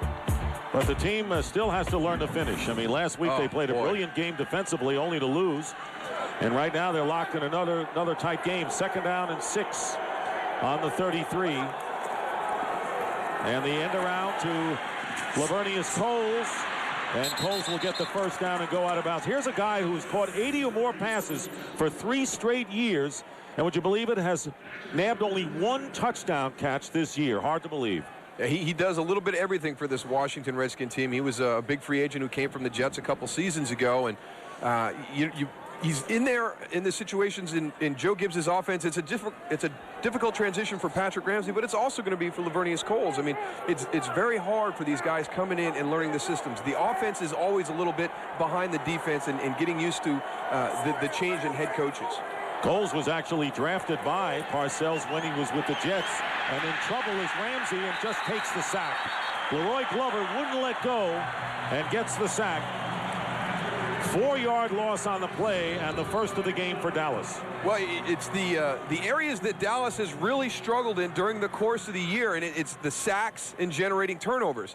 And they've done a good job of that today. You see the determination of Leroy Glover. He's kind of on his knees going forward. You see the frustration of Ray Brown right there as he's able to crawl back and get Patrick Ramsey to the ground. But, you know, that's what, when you play against Greg Ellis or Leroy Glover, you better be ready to go 60 minutes. And every second that play is going on, they're going to give everything they have. Leroy was so happy that he had a little bit more than a 3-step drop, too. 6th sack for Glover, headed for the Pro Bowl. Pass thrown underneath to Coles and dropped just shy of the 45-yard line, and a play made by Scott Shanley. Pickup of 8. Scott Shanley he's got his first start last week against Philadelphia. Played when well. Al Singleton went out, played well. You know, I think, you know, we talked about the core group that Joe Gibbs sees with his team. You know, you wonder if Bill Parcells feels he has that core group. Because, you know, he has talked more about some of these younger guys who've played in situations, maybe more of a special teams player, but when they've gotten their chance to start, I think that he's been pleasantly surprised. And moving in the line, and flags are down. But I think Bill Parcells, as you said, as you see the false start indication, that he really doesn't quite know all that he has, and he has said that he knows some of the things he knows he doesn't have. Offense, number 66, 5-yard penalty, still 3rd down. And there's Bill Parcells' opposite number on the sideline, Joe Gibbs. You just think that after the first year, he's gotten used to all his players, and he's going to know more about them. But, you know, I don't think that what he told us at the end of last year, I don't know if that was true. I don't know if he learned everything he needed to from his players, because he continues to be surprised. He continues to not know exactly what he's going to get. So I think that this was a 2-year process for him to go through and really learn about the guys who are here in Dallas. I think the one thing, Moose, you have to remember is the players need to learn each other also. That's one thing I don't think we've talked about is, you know, continuity amongst players. They have to go out there and they have to know what they're going to get from the guys standing next to them. And it's an immature team right now, but I think both of these teams on the field today are going to be good ones to watch very soon. Illegal formation, offense. The penalty is declined, 4th down. So the penalty against the Redskins, the incomplete pass, the decline of the penalty, 4th down, and Washington will punt. Oh, Tom Tupa having his first punt block last week. First time in his entire career. Having a good year in my day. Yeah, that was one of those things you never thought you were going to hear. Lance Frazier back to receive. Good quarterback, too, Tommy Tupa. A versatile man. Does it all. Can he play the tuba? Here's the punt. And running up is Frazier, and Lance Frazier is tackled shy of the 30-yard line. 9:19 to go. It has been a defensive battle. Can the Dallas Cowboys add to their lead? 6-3 the score, and there is Joe Gibbs, experiencing only the second losing season as a head coach. Back in '88, 7-9 record the year after they won the Super Bowl. His first year they were 0-5 before finishing at 500. Julius Jones on first down, and picking up 3 yards on the play. Jones now with 57 yards on 16 carries, and you look at Dallas's efforts on offense. Yeah, it's just, we talked about it coming back, just really no opportunity to establish a rhythm. They've got the 13-play drive, the 12-play drive, but Dallas, all season long, they've gotten into the red zone and they've struggled coming away with touchdowns. And when you have limited opportunities, you've got to maximize the result that you have. And it's one of those things, again, they find themselves in a 6-3 ball game that could be 14-3, could be 10-3, but they can't get over that hump. Second down and 8, and out of the backfield is the fullback, Darian Barnes. And Barnes appears to have a first down. Antonio Pierce having a big year for the Redskins, making the tackle, and it's been the case of the Redskins playing defense as usual, and the fact that the Dallas Cowboys don't have a potent offense and the Redskins don't either, really. No, and when you're an aggressive style of defense, the area that's really vulnerable is the flat, and Darian Barnes does a good job. He puts a little fake on Ronaldo Wynn, but he's out there in the flat open, and when you're bringing that pressure up the middle or off the edges, that's an area of the field that you're going to be able to take advantage of, and then you got to throw into that equation that it's also the fullback, and nobody really worries about him anyways anymore. He did have a nice cut on that play, though. Yeah, actually did a very nice cut against a Pro Bowl linebacker. Here's the measurement for the first down.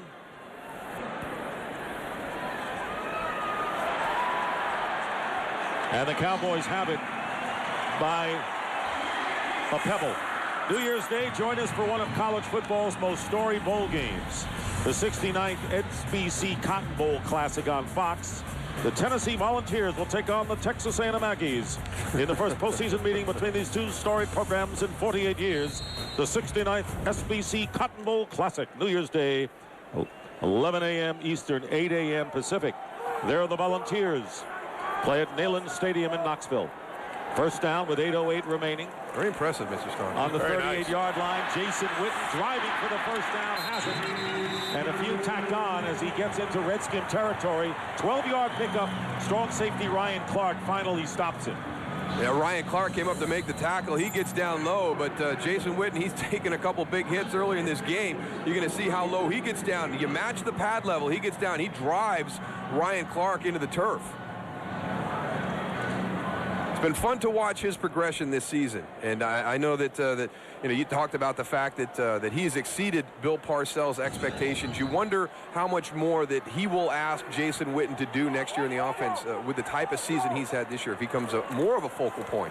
Hand off to Jones, and Jones is stopped. Looked like he could have broken one, but Joe Salavea prevented it, and only a 1-yard gain as we go out to James Brown for a game break. JB. All right, Dick Stockton, you've already talked about the Carolina move this season. Take a look here as Kerry Colbert on the receiving end of that Jake Delhomme touchdown toss. 5th touchdown of the season for Colbert, 3 of them against the Bucs. But Tampa Bay has scored 24-13 in the third. Back to Dick Stockton. I don't think anyone wants to play that team. No, and did you see who the first guy was to carry Colbert? Jake Delhomme. I love that in the quarterbacks. 2nd and 9, good catch made by Witten. And Witten will get to the 43-yard line where Walt Harris makes the tackle. Harris replacing Sean Springs at cornerback for the Redskins, and a gain of 4. Looks like we might have a broken nose there on Mr. Witten. Little late Christmas present from somebody on that Redskin defense. You ever have a broken nose? Yes. Yes, they're not fun. They're not fun. I can't take credit for the fact that I was a rough and tumble guy and had it happen to me on the football field, though. Right on the bridge. Right? Yeah, my bridge broke. You can tell us later. Yeah, that's a good story. I'm not going to open that can of worms. 3rd down and 4. I just asked the question. I didn't say where or when. With nearly 6 minutes remaining. And Testaverde against pressure completes to Keyshawn Johnson to the 35. Well, the Cowboys have been impressive. I think they've been smart with their play calling, moving the ball until they get to the red zone. and they're settling for field goals. But they have, all season long, they have been good from 20 to 20. And again, it's a good job of taking advantage of the aggressive style that this Redskin defense plays. You saw the blitzers go across the line of scrimmage. It's an adjustment on the outside, come into that vacated area. That's a quarterback and a receiver who are on the same page. And that's a great advantage when you can get to that position. 8-yard pickup, first down. And Testaverde with the deep drop this time and going out to Julius Jones, who is wide open and could not hold on to the pass. There was no one within 15 yards of Jones out on the left flat. Yeah, you had Jason Witten and Keyshawn Johnson going deep down the field. Now everybody ran with them, and you slip 21 Julius Jones into the flat. There is nobody around him. I think you're being generous, Dick. I think it might have been more like 30 yards. I mean, they were inside the 5. So what's he at, the 33 right there? Well, 15 times 2. Now you got it. You can do impressions and mathematics. Second and 10, not the math. 35-yard line, second and 10. Neither team has scored a touchdown today. Testaverde stepping up. Whoa! Vinny Testaverde scrambling at age 41. Even the old guys can get some yardage on the ground. He picked up 8 and a standing O. I'll tell you what, they didn't prepare for that in Washington this week. Vinny running. Now you want to see some indecisiveness. Somebody who is out of his comfort zone right there. That was Vinny Testaverde. He didn't know whether to slide. He didn't know whether to keep going. He's trying to, where they got to be coming from somewhere. Yeah, they came from a couple of places, and the crowd, Lamar Marshall made the biggest hit. Yeah, he wants to get to age 42. This is the 9th play of the drive coming up. 3rd down and 2 for the Cowboys, and they give it to Jones, and Jones fighting his way, and it depends on the spot. Jones looked like he was stopped prior to the first down, and then he got a little extra. Question is, was it enough?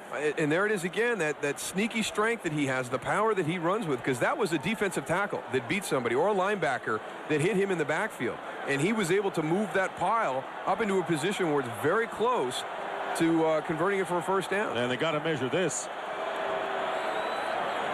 Remember, the last first down the Cowboys got was, I guess, a little slither. Barely.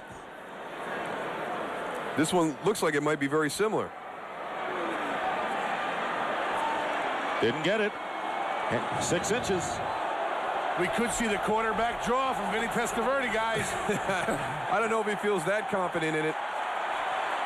Tony, now that the Redskins know that he is a running threat like Michael Vick, they're going to look out for that quarterback. Changes the whole scheme of things, Dick. Right. I see them on the sideline drawing circles and X's and O's and all kinds of stuff at the bench. I'll tell you, Texas Stadium is the only stadium in the NFL where you have to quiet the crowd down when you're on offense. The fan was saying, they're trying to get him up. You'd love the ability to get to the line of scrimmage and be able to maybe call an audible or change your play. Here they come. They're supposed to do this when it's 4th down and your defense is on the field. Oh, is that it? 4th down and 1, and it's going to be a pass, and it's going to be caught by Keyshawn. He lost his helmet, and the flag is thrown. Keyshawn running without the headgear, but a penalty marker is down as he is tackled at the 5. I think we saw that same play on the 4th down call in the first half. Redskins have a player down, guys. And it's Fred Smoot. Here's Bill Vinovich. During the run, personal foul, face mask, defense, number 21. After this to the goal from the end of the run, automatic first down. You see if that play looks familiar to you, that quick slant again, it's Fred Smoot. He takes the helmet right off of Keyshawn Johnson. And look at it, that's pretty impressive right there. Keyshawn going downfield. Now you know that those guys are going to come in and try and get a hit on you. And Smoot is shaken up. You would never know that these teams are 5-9 the way they're playing out there today. Cowboys, Redskins. Well, you got the 5-yard incidental, the 15 for the personal foul, but you know we might have to add a little bit more yardage when you actually grab the helmet and pull it off the player's head, and he's forced to continue the play without the protection. 1st and goal at the 3. Julius Jones. And a great tackle made by Cornelius Griffin who has been the best defensive lineman for the Redskins this season, and a 2-yard loss on the play. And Joe Gibbs was talking this week how despite injuries, many of the players, including Griffin, have played so well, having banner years. There's Fred Smoot, shaken up and on the sidelines right now. He landed very awkwardly at the end of the play. You can see right there, he's trying to stretch out that lower back. He went over Keyshawn Johnson, and his own guy landed on top of him. Bent him kind of funny when they hit the turf. And he has been tested today. 2nd and goal at the 5, and again they go to Jones, and again the Redskins are there. So the Redskins, you'll figure, as they did all year, stopping the run. This is a loss of 1, Lamar Marshall, and now the murmurings increase from the crowd here at Texas Stadium. They've seen this before. Yeah, and you saw Julius Jones's frustration right there. You can't ask your running back to continually make people miss in the backfield. He's forced to do it too many times during the course of the game. You watch right here. I mean, he gets the ball, and he's got a guy in the hole. There's nobody even blocking Cornelius Griffin. I mean, he is free. So it'll be 3rd down and goal. And they're going to throw the fade, and it's going to be picked off. Sean Springs intercepts for the Redskins. Still in bounds, and once again the Dallas Cowboys tease the fans and themselves and Bill Parcells, and the interception on the fade intended for Keyshawn by Sean Springs ends that flurry. Well, as much as they're booing Vinny Testaverde right now, if he comes out the next time Dallas takes over, it's going to be twice as loud, because that has been a knock on him over the last 7-8 games. He has had critical interceptions in the second half, and particularly the 4th quarter. And I'm not even going to get on my soapbox about throwing the fade inside the red zone. You've been heard before on that. So we have a late flag, as you see, and Bill Vinovich will explain, and it could be a post-possession foul. Yeah, the Redskin huddle is moving back.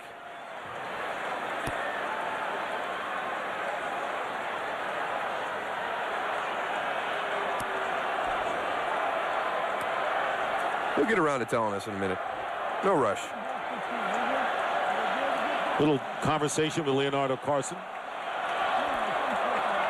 Fans are yelling for Tony Romo, who, as you know, in the last 2 weeks has been designated as the backup quarterback to Vinny Testaverde. And we still have not had an announcement. Vinny Testaverde will have thrown an interception in 9 consecutive games.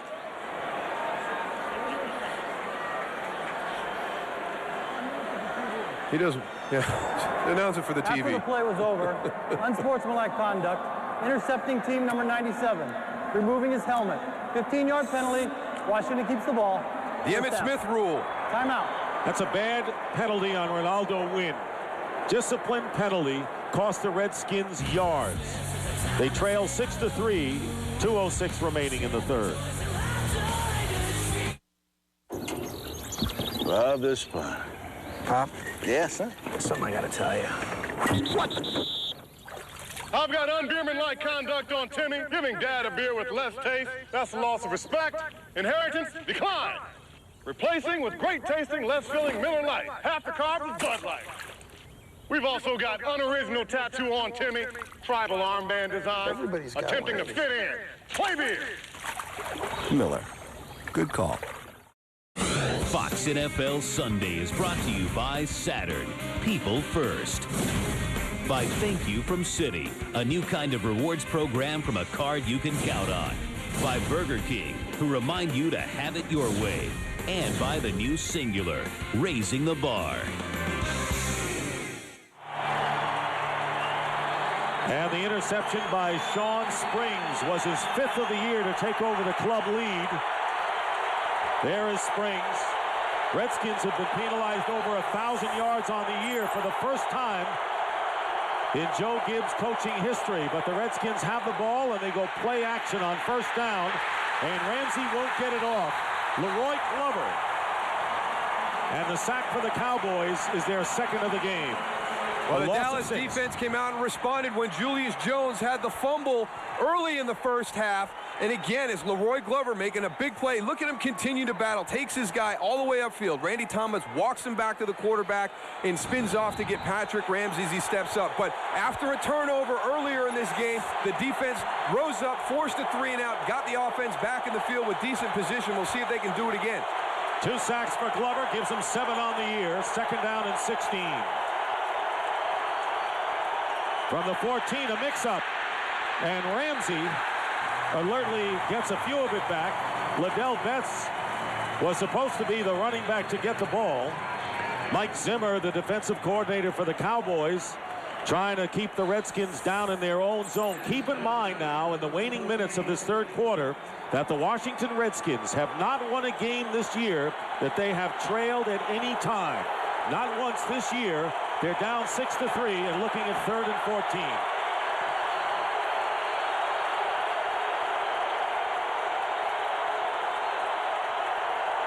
Think you got a few guys over here going to come with some pressure? Here they come.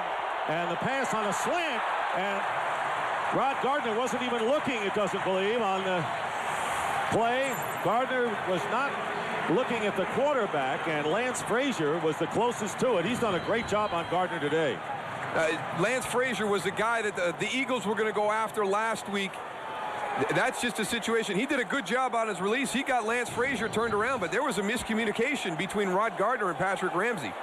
Tom Tupa will kick from the 2-yard line. So the Cowboys defense holds in what has been a tight, tension-filled game. And here is Lance Frazier on the return, but the Redskins are there. They would not let Frazier get much, and it was Mike Sellers limiting him to a 10-yard return. 3 world champions for the Dallas Cowboys. My partner has 3 Super Bowl rings. Up here now watching the Cowboys at 5-9, starting from the 40-yard line. Leading 6-3 over the Redskins. Cowboys have won 13 of the last 14 games over Washington. 37 seconds remain in the third quarter. Vinny Testaverde remains at quarterback, and Testaverde is going deep and wide open downfield. Incomplete. And no good, out of bounds. Keyshawn Johnson had nowhere near him and could not stay in bounds. You've got to give yourself a little bit of cushion on the sideline. Sean Springs pushes him to, he didn't even really force him over there. You've got to give yourself a couple of yards on that sideline, so if the pass as it comes in does drift, you've got a little bit of a buffer there. You can see he doesn't get that second foot down. It's out of bounds. You've got to know where you are on the field, and the easiest way to prevent that thing from happening is don't drift to the sideline when you're running around. There was nobody that forced Keyshawn that tight to the sideline. Missed opportunity by Dallas there. 2nd and 10. Julius Jones trying to go up the middle. Tony, what did you see around the Redskins bench? Well, before we went to commercial, Patrick Ramsey came off to the sideline, was talking. He's a pretty good leader. I was impressed by that. He got his receivers and he's got his running backs, and he was talking about his footwork and making some corrections. So that was nice to see. All right, in the final seconds, run out here in this quarter. I tell you, Patrick Ramsey has all the intangibles you want in a quarterback. It's just a question of him getting more comfortable in Joe Gibbs' system. After 3, Cowboys 6, Redskins 3. Fox NFL Sunday continues after a word from your local Fox station. You're watching the NFL on Fox.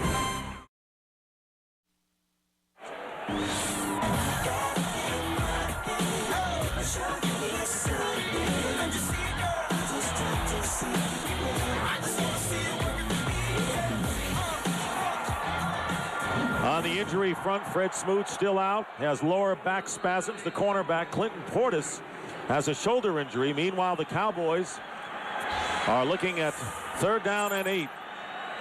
On the 42, here comes the blitz, and it's read perfectly, but the Cowboys may not have the first down. He got a great spot. Quincy Wow, Morgan did he give him was a good stopped. spot. He will have the first down now, but I think they gave him a full yard. Oh, he even backed off a little bit as he came in. That was caught short of the first down. I don't know if it's worth a challenge right now in this situation for Joe Gibbs to challenge the spot of that ball, but I don't think he had it. I don't either. No way. Wow. He got 2 yards. Yeah. You got to throw it. There it is. And now we're going to see the challenge. So the challenge by Joe Gibbs, and I got to figure it's one he's going to win. Washington is challenging the spot on the field with regards to forward progress. Timeout. I've never seen that one. Yeah. That was, I guess it's the Christmas spirit, huh? A little generous the day after still. Joe says, what about my gift? Fox NFL Sunday is brought to you by Hummer. Check out the H2, Hummer like nothing else. By Universal Pictures in good company. From the director of About a Boy in select theaters Wednesday. By State Farm, like a good neighbor, State Farm is there. And by Michelob Ultra. Lose the carbs, not the taste. After reviewing the play, the runner had to get to the 50-yard line for a first down. The forward progress was the 49.5. Fourth down and a half yard to go. Washington is not charged with timeout. He's being generous when he says 49.5. Yeah, you know, closer to the 49 to me. Watch Quincy Morgan. He's got the ball in the upfield shoulder, but right there's your stop. I feel that that's closer. His foot is on the 49.5, right, and the ball is behind his foot. So. Adi Jamo making the first down saving, as it turned out, play. So Joe Gibbs, who was 1 of 6 on challenges going into that one, gets a W there. And fourth down, Matt McBriar will punt. Antonio Brown back deep for the Redskins early here in the fourth quarter. No touchdowns, all field goals, no scoring in the third quarter, and this one rolls into the end zone. So less than a minute has gone by here in the fourth quarter at Texas Stadium. Cowboys 6, Redskins 3. Back here at Texas Stadium, Dick Stockton, Darrell Johnson, and Tony Siragusa. That's Fred Smoot going off on the cart, suffering lower back spasms. And we mentioned that Clinton Portis out with a shoulder injury, so Liddell Betts has to handle the running for the Redskins. He's carried only twice for 4 yards today. And a first down for Washington on their 20.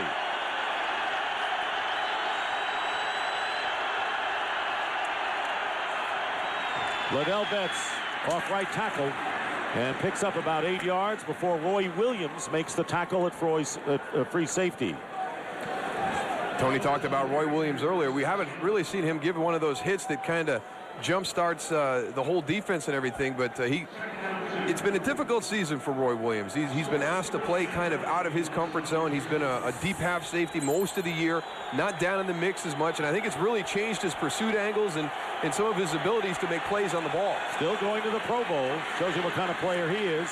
And here's Liddell Betts with a good second effort getting the first down to the 31-yard line. A 4-yard pickup for Betts. Moose, he still does an unbelievable job of running all over the field. I mean, I know he's not in a lot of tackles right now, but he's looking for that one shot. You know, that one that you just think about when you're out of the league 4 or 5 years. That one hit, you remember that one? The one that makes all the old aches and pains start to resurface.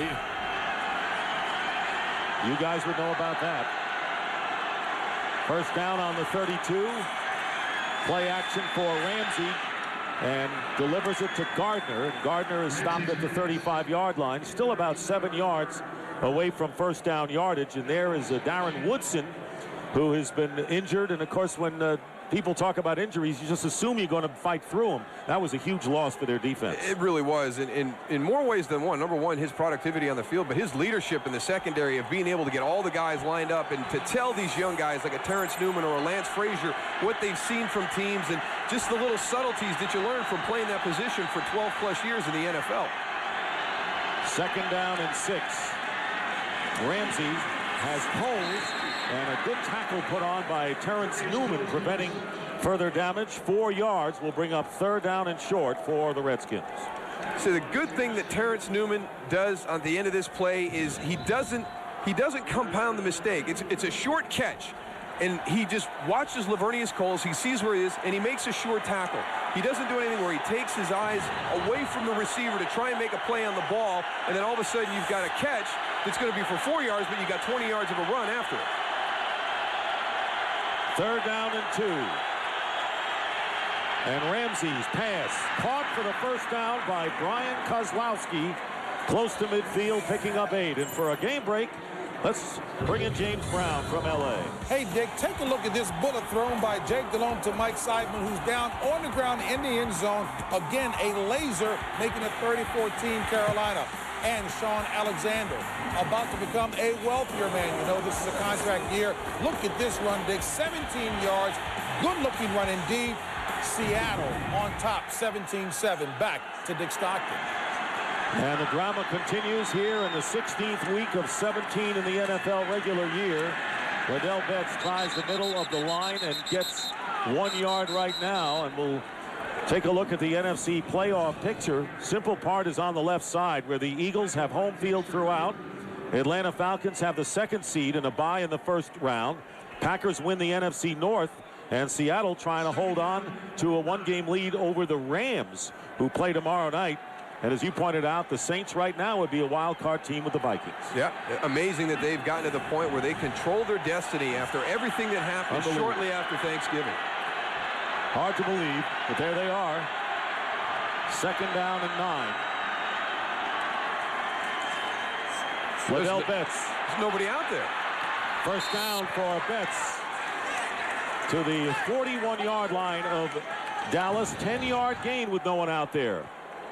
Watch when he gets the ball. I don't know where everybody goes on the defensive right side. You had Dat Wynn was your only defender out there. He gets blocked. Nathan Jones was running this way for summer. He's chasing the guy in man coverage and doesn't do a good job of getting back up into here. There's your key block right there. But that's Dat Wynn. He's really the only guy that was there for run support. 1st down for the Redskins on the Cowboy 41. 6-3 Dallas. And here's Coles reversing direction. But the Cowboys are there, and Coles goes down, and a big loss on the play. And it was Leonardo Carson who chased him down. Loss of 5 yards. Now they got Lavernius Coles down. Earlier, Coles came off the field, and they were working on his shoulder. Maybe he aggravated it.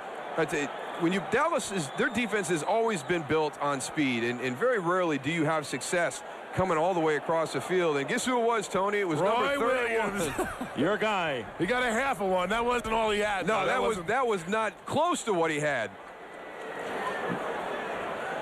And a timeout, 9:35 remaining in the 4th.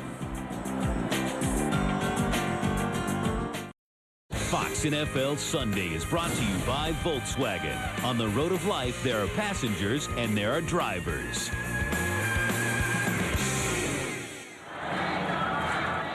Back here at Texas Stadium. Redskins driving. And Roy Williams, he's still looking for advice from Darren Woodson, even though he's on the sideline. He came over in between there. That shows you how valuable that guy is. 2nd down. 15 for the Redskins on the 47 of the Cowboys. Patrick Ramsey, plenty of time. And he finds Taylor Jacobs. And Jacobs still on his feet, finally knocked down at the 21-yard line. Jacobs went in for Lavernius Coles and delivers to the tune of 25 yards. What a presence Patrick Ramsey has. I mean, to have the whereabouts of where the line of scrimmage was, because he pressed this as far as he possibly could. I mean, a lot of the Dallas defenders, they gave up in their coverage because they figured that Patrick had to be beyond the line of scrimmage. That's the intangibles. I mean, you heard earlier, I think he's got all those qualities, and on top of that, he's a smart guy. He loves to compete, but to have the whereabouts to know exactly where the line of scrimmage with it and how far you could press that play. Here's Liddell Betts for a couple of yards, and Coles back into the lineup for the Redskins. There have been 4 turnovers in this game, 2 by each side, and 3 of the 4 turnovers prevented touchdown opportunities. Julius Jones fumbling when he was headed for the end zone. Vinny Testaverde throwing a fade into the end zone, and it was picked off by Sean Springs. And the Redskins with a chance with Kozlowski tipping the ball into the hands of Lynn Scott. So no touchdowns, but we could have had 3. You see right there, for 2 quarters, this Redskin offense just could not get in any type of rhythm, and then all of a sudden they're able to put everything together on this drive. 2nd and 5, play action. Ramsey going underneath, and it's a first down as Chris Cooley, the H-back, and does Joe Gibbs love an H-back in that role? Picks up 8 yards. Yeah, that was a position that we hadn't heard for 11 seasons until Joe Gibbs came back into the NFL coaching ranks, and all of a sudden the H-back is back in vogue, and he's found a good one in Chris Cooley. He has all the qualities that you need, and again, here's Patrick Ramsey. You know, look at that with Greg Ellis bearing down on him, adjusting his throw, finding that lane, as small as it was, to be able to deliver that ball to Chris Cooley. 1st and goal at the 7. Cowboys lead the Redskins by 3, and here's Liddell Betts as he gets to the 5-yard line. So the Redskins trying to score the first touchdown in this game and trying to end a string of 13 victories by the Cowboys in 14 tries. It has been a defensive struggle all the way in this game. Clinton Portis out of there with a shoulder injury. That's why Betts is handling it. And Bill Parcells, who has run off 7 straight wins against his respected opposite number Joe Gibbs in their meetings. Ramsey perfect on the drive. 2nd and goal. Fake handoff, and the pass caught for the touchdown by Robert Royal, his 2nd in as many weeks. 5-yard toss to Royal, who caught the first touchdown pass last Saturday for the Redskins at San Francisco. Robert Royal is your true tight. He's going to be the true tight end right there. Comes in. Now watch that little area he finds. See, he was going to bend it towards the flat, and he came back in. There were 4 Dallas Cowboy defenders in that area, but he was able to find that little soft spot in the zone. Patrick Ramsey made the quick decision, got the ball there very quickly. And Jeff Chandler will try to give the Redskins a 4-point lead with 6:44 remaining in the 4th. And the Redskins lead it 10-6. Well, does Dallas have an opportunity to come back and regain the lead? We'll find out when we come back to Texas Stadium. And the Redskins lead by a score of 10-6, their first lead since 3-0, and all they want for Christmas is Troy back. Well, Troy is in the stadium somewhere, and they're not going to get Troy, but the big question is, what do the Cowboys do about their quarterback situation? So far, it's been Vinny Testaverde all the way. Scoring drive, capped with a 5-yard toss from Ramsey to Royal as Chandler kicks off. And Jacques Reeves returning for the Cowboys and pushed out of bounds at about the 25-yard line. 6:39, plenty of time remaining in the 4th, but Washington is up by 4. Next week, Fox NFL Sunday begins with America's #1 pregame show. Redskins will host Dante Culpepper and the Minnesota Vikings in Washington. Falcons will be in Seattle to battle the Seahawks. Or other regional action coverage begins at noon Eastern, 9 a.m. Pacific here on Fox, presented in Fox Sports High Definition. Well, the good news for the Redskins is that they have the lead. The bad news is that they will be eliminated from the playoffs by virtue, among other things, of New Orleans beating Atlanta today. So even if the Redskins go on and win, they're out. I don't think Joe Gibbs will be that surprised. He just wants to finish strong. They've won 2 of their last 3, leading here, and then getting Vinny Testaverde on a sack. And it's Ron Warner who gets it, and a loss of 7 yards. And this is one of the positions that Bill Parcells has been concerned about all season long. He's had Torrin Tucker out there. He sat him down last week and brought in Kurt Vollers to the right side. He's been his swing tackle, and there's a couple spots that I don't know how confident he is in the guys manning those positions right now. And of course, that's the offensive line, and I guess there's a lot of subject material on the quarterback story as Vinny Testaverde remains in there. 2nd down and 17. Testaverde underneath, and Richie Anderson can't hold on. So where are the Cowboys as far as the QB spot going, Darryl? Well, as long as this was going to be a close game, Vinny Testaverde was going to be your quarterback today. And, you know, I think that when you're in a season like this, a situation like this, you're always looking to see what can the guy behind you do, and you can see the search that Dallas has had since Troy has left. Is it Drew Henson? Is it Tony Romo? The bad thing is, I don't know if they know enough about him. There's talk about both of those guys going over to NFL Europe in the offseason. And, Bill Parcells is stuck by his decision that he just doesn't think it's going to give either one of those guys an opportunity to be successful. But let me tell you, you've had the critical interception again by Vinny Testaverde in the end zone. We saw 2 sacks right there. There's just, I don't know. Is Drew Henson going to do any better if he's in there? Will Tony Romo do any better if he's in there in this situation? Well, the one thing the crowd doesn't take all those things into consideration. They say the quarterback in there right now is getting sacked and throwing interceptions, and that is the big problem. But Bill Parcells fully aware of the fact, as Clemens gets the sack there, that if you don't have experience, you can't play, and he knows he's played some very tough defensive teams lately. I think the fans and the media are curious to see what these guys behind Vinny Testaverde have. I think that Bill Parcells knows what they have, and I just don't think it's anything that's going to pay him any dividends during the course of a game to put them in this type of situation. Penalty flag down after the 52-yard punt by McBriar. During the kick, holding, receiving team number 57. 10-yard penalty from the end of the kick. Washington keeps the ball. First down. Coming this February, NASCAR on Fox returns with the biggest event in all of racing, the Daytona 500. The world's best drivers go bumper to bumper, kicking off 15 weeks of NASCAR coverage. It's the 47th running of the Daytona 500 this February in high definition, only on Fox. Of course, the Redskins quarterback situation, you might say, why did Joe Gibbs wait as long as he did with Mark Brunell, who is a very expensive free agent? He's told Brunell, you have a valuable role with this club next year, even though he's already named Patrick Ramsey as his man. Yeah, and they have been, questioning that decision. Why did you wait so long for Patrick Ramsey? Number one, Patrick was not comfortable in the system. He was able to use the time behind Mark Brunell to find out exactly what was expected from the quarterback in Joe Gibbs' offensive system. So it paid dividends for them, but I just don't think it's the same situation as you have in Dallas. And Ramsey, who was 7 for 7 on the last drive, hands off to Liddell Betts. And Joe Gibbs' style is use the clock as much as you can, nursing a 4-point lead. And nearly 5 minutes remaining in the fourth, and a 4-yard gain on first down. Moose, you talk about these quarterbacks, and I think Roethlisberger from Pittsburgh really ruined it for everybody.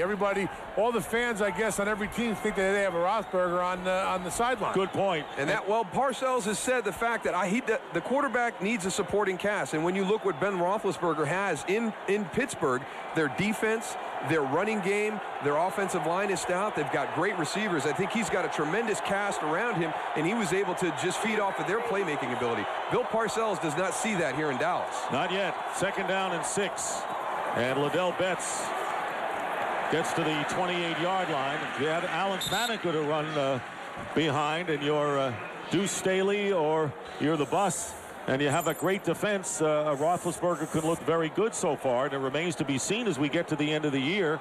If teams do stop the running attack of the Steelers, how effective will the rookie be? And the defense also. You can't forget about that defense, Dick. Why is that, Tony? Well, I just think it makes it easier for a quarterback, man. Come on. You want me to go into it? We only have 4 minutes and 6 seconds left. No, I was just paying homage to you. I know where See me on the way to the airport, and I'll fill you in. 3rd down and 4 with under 4 minutes remaining. A big down for the Cowboys defense if they want to hang in. Ramsey steps up and throws it. Nearly sacked. Pressure by Greg Ellis. And 4th down coming up, and the Cowboys get another opportunity. And boy, their defense is really up and stood up and made some plays at critical times. They've got that win, and Roy Williams walked up inside, but it's Greg Ellis again. We've seen Dallas 4 or 5 times this season. I tell you, he is the most consistent defensive player I think I've seen all season long. Nothing spectacular, nothing flashy, which is good, solid play every snap. Having a terrific year as Tom Tupa with the kick. Lance Frazier gets by 1, but he doesn't get by James Thrash. And Cowboys will start from the 23. They're going to be coming out. They're going to be going after this Redskin defense again, who started the game very physical. They've been able to generate some critical turnovers, taken some points from Dallas, at least 6, probably more like 10 or 14. But it's relentless, and it's a pressure-based system to disrupt the offense's rhythm, and we've seen it work very well today because Vinny Testaverde and the offense of the Dallas Cowboys have never been able to get in any type of rhythm. And despite what the crowd believes, Bill Parcells has been around a long time, and if he feels that Vinny Testaverde gives him his best chance to win, regardless of the sacks and the interceptions, he's got to believe in it, and he has a chance to win this game. He doesn't want to lose his 10th game today. 3:41 remaining in the fourth. Vinny trying to get away from pressure. And steps out of bounds at the 26. Brandon Noble put the pressure on, and there Ramsey, and they're working on his right knee on the bench. Well, it's been a tough day for the Redskins. We've seen a couple guys leave the field, and Patrick Ramsey, that'd be a big loss to him. But, you know, you've seen the quarterback on the last, 3-4 snaps of the Dallas Cowboys either get sacked or flushed from the pocket. So, you know, what good is it going to do to put Tony Romo or Drew Henson in a situation like that at this time? It's not, you know, Vinny's not playing bad. He's not having a whole lot of opportunity to be successful out there this afternoon. Richie Anderson goes wide left, but it won't matter as Testaverde is dropped by Marcus Washington.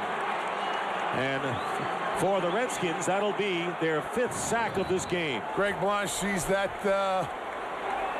hole right there, Dal, and he's just going to keep going at it. Yeah, I mean, they're getting some guys free. He has really gotten into what the Dallas offensive line and running backs are doing in their protection schemes, because we have seen on a number of occasions this afternoon of the blitzer coming completely free. I love the motivational ability of Greg Blanche, big time. He's always enjoyable to talk to.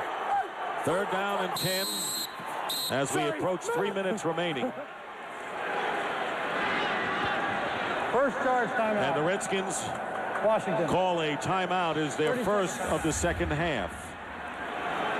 It'll be 3rd down and 10 coming up, and the Redskins looking to stop the Cowboys.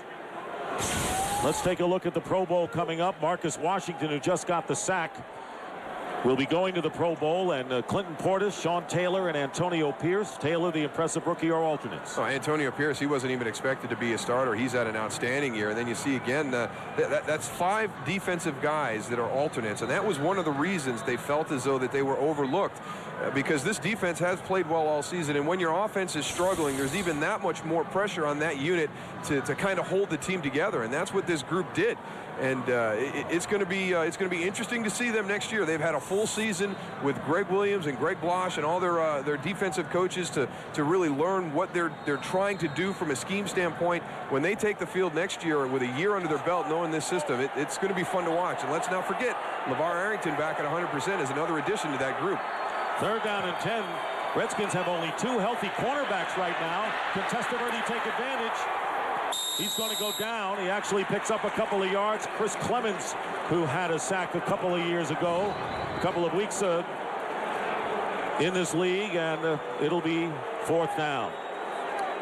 Flozell Adams getting beat straight across his face, and he gets a little bit too deep. The quarterback gets flushed. That defender is coming at the quarterback. He sees his movement. The offensive lineman doesn't know where he is. He's able to come right across and get the sack. Pat McBriar kicking it away, heading over towards Antonio Brown at the 31. Brown loses the ball.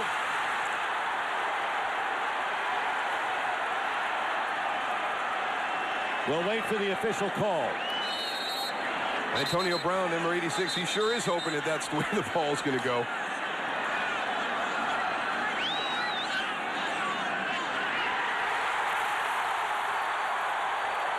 And the Dallas Cowboys at the bottom of the pile recover the fumble, and what a break for the Cowboys. They'll have it on the Redskin 41 with 2:21 to go. I think Keith O'Neill is the player on the bottom of it. Yeah, we don't know if he had it the whole time, but he was sure the guy who came up with it at the end. You see the ball loose right there. We'll see who is the first guy. Looks like Mike Sellers from the Redskins had the best shot at it.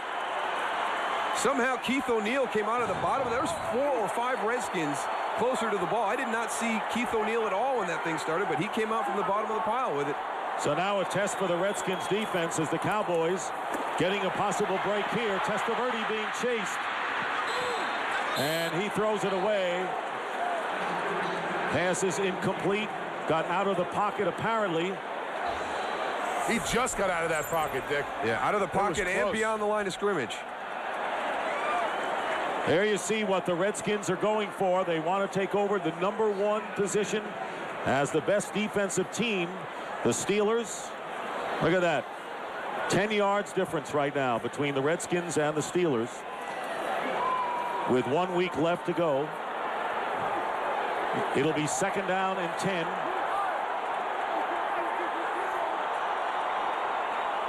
Testaverde has had to run for his life. Slant complete to Keyshawn Johnson. 2 yards shy of the 1st down will bring up 3rd and short. Good play made by the middle linebacker, Antonio Pierce. Yeah, you are absolutely right, Dick. Vinny Testaverde has just been scrambling all over the place. He's had guys coming free, blitzers hitting him. But a tough day at the offense for number 16. 2-minute warning.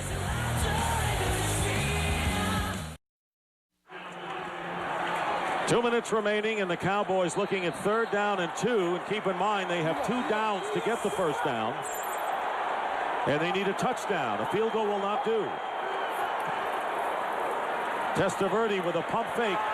Testaverde throwing deep in a crowd. There were 3 defenders around Jason Witten. And it's almost as if the Redskins were in the Cowboys' offensive huddle. I agree. When you know what guy they're going to go to in a situation like that. Now that was going for the entire thing right there, but there they all are. 3 Redskin defenders, a linebacker, a safety, and a corner running down the field with Jason Witten. And let me tell you, this is no gimme right here. I like the aggressive play call to go for everything, but you needed to have somebody shallow to check that ball down to. So it's 4th and 2, going up against this vaunted defense. Swinging it out to Jones. Wow. That's not what you want. You want to go upfield. And Lamar Marshall makes the tackle on Julius Jones, and the Redskins will take over on downs. And Texas Stadium showered with boos from the Cowboy faithful, and can you blame them? Well, we've seen this play a couple times. There's Vinny. He looks backside to Keyshawn Johnson. That's the play we've seen twice be successful on 4th down. I think it was going to be successful again on that situation. I thought he had Keyshawn. Now, when you hold that ball and pull it down, you've made a play fake to the right. All your Redskin defenders moved that way initially, and then you came back to the same side of the field. You made Julius Jones stop his feet to make the catch. The pursuit of this defense we've seen all afternoon. There's no way that play had a chance to be successful. So 1:46 seconds remaining, and the Cowboys have all 3 timeouts remaining, and they will call them on the defensive end. Liddell Betts gets a couple, and the Cowboys will use their first. Here's that play again. It's the backside with the slant to Keyshawn Johnson. You tell me. I mean, he's right there. Now, Sean Taylor was down in the mix. Maybe he was in the throwing lane. Maybe Vinny caught him in his line of sight to Keyshawn Johnson, but he sure did look open. And if he could have held that ball and got it to him after that, I don't know if he doesn't go to all the way to the end zone either. 9 catches, 84 yards. The rest of the team has 9 receptions, and Keyshawn marching up and down the sideline, saying to himself, I was open, and I would have had the 1st down plus. Well, it was successful twice on 2 other 4th downs. Don't know why they didn't go to it again. Want to welcome our audience joining us here in the waning minutes here at Texas Stadium. Dick Stockton, Darryl Johnston, along with Tony Siragusa. The Redskins with the ball and leading the Cowboys 10-6. The Cowboys had a 3rd down and 2 at the 41-yard line in 2 plays, failed to get the 1st down. And now the Redskins in command here. And Liddell Betts in there with Clinton Portis out with a shoulder injury has handled the running attack. Cowboys will use their 2nd timeout. Today's game is being produced by Bob Stenner and directed by Sandy Grossman. The associate director is Charles McDonald. Sideline producer Jacob Ullman. The broadcast associates are Wayne Wilson and Michael Thompson. The technical producer is Bob Mueller. Pre-game show produced by Scott Ackerson and directed by Bob Levy. The studio technical supervisor is Jack Simmons. The senior producer is Bill Brown. And the executive producers of Fox Sports are Ed Gorin and David Hill. And we like to thank our spotter Chris Visser, Rick Odioso on stats, and Mike Eldridge and Charlie Dameyer also with our exceptional stat crew. Yeah, I'd like to, a special thanks to everybody on our crew. They make us look great every week, but they gave up Christmas with their families to be here to get ready for this game, and I appreciate that sacrifice. So thanks to everybody on the crew, especially for this weekend. This is Goose. Thanks, everybody. I appreciate it. 3rd down and 7, and Liddell Betts will be tackled, and the Cowboys will use up their 3rd and final timeout. So the Redskins will have to punt, and the Cowboys will have one last chance. Well, the Redskins come out, have a good first drive, but a critical interception down in the red zone, and that was the kind of the moral of the story there in the first half. Nobody could make that final push into the end zone. We had a lot of red zone turnovers, and then the Redskins finally got the touchdown that put them ahead, and there's that 4th down play. Now, Dallas had run a play very similar twice during the course of the game and had been successful in their conversion, and for some reason didn't go to Keyshawn on the backside slant, threw it out to Julius Jones, and he was stopped short of the 1st down. Redskins outgained. They committed more turnovers than the Cowboys. Ramsey with 2 interceptions, and the 3 of the 5 interceptions could have resulted in touchdowns, but the Cowboys still with hope as Lance Frazier is back deep for Tom Tupa's punt.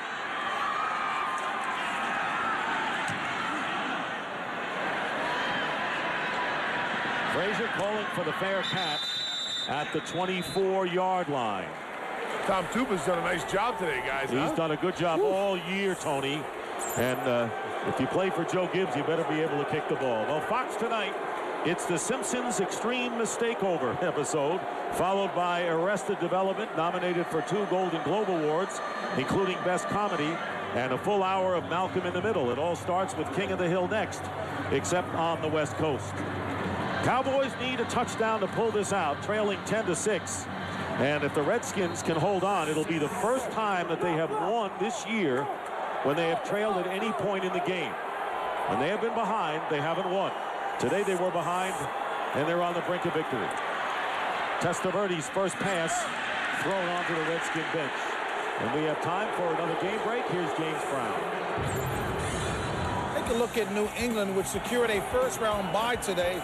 Tom Brady drilling a bullet to Daniel Graham en route to a convincing 23-7 victory over the New York Jets. That is the final. New England marching on back to Dick, Darrell, and Tony.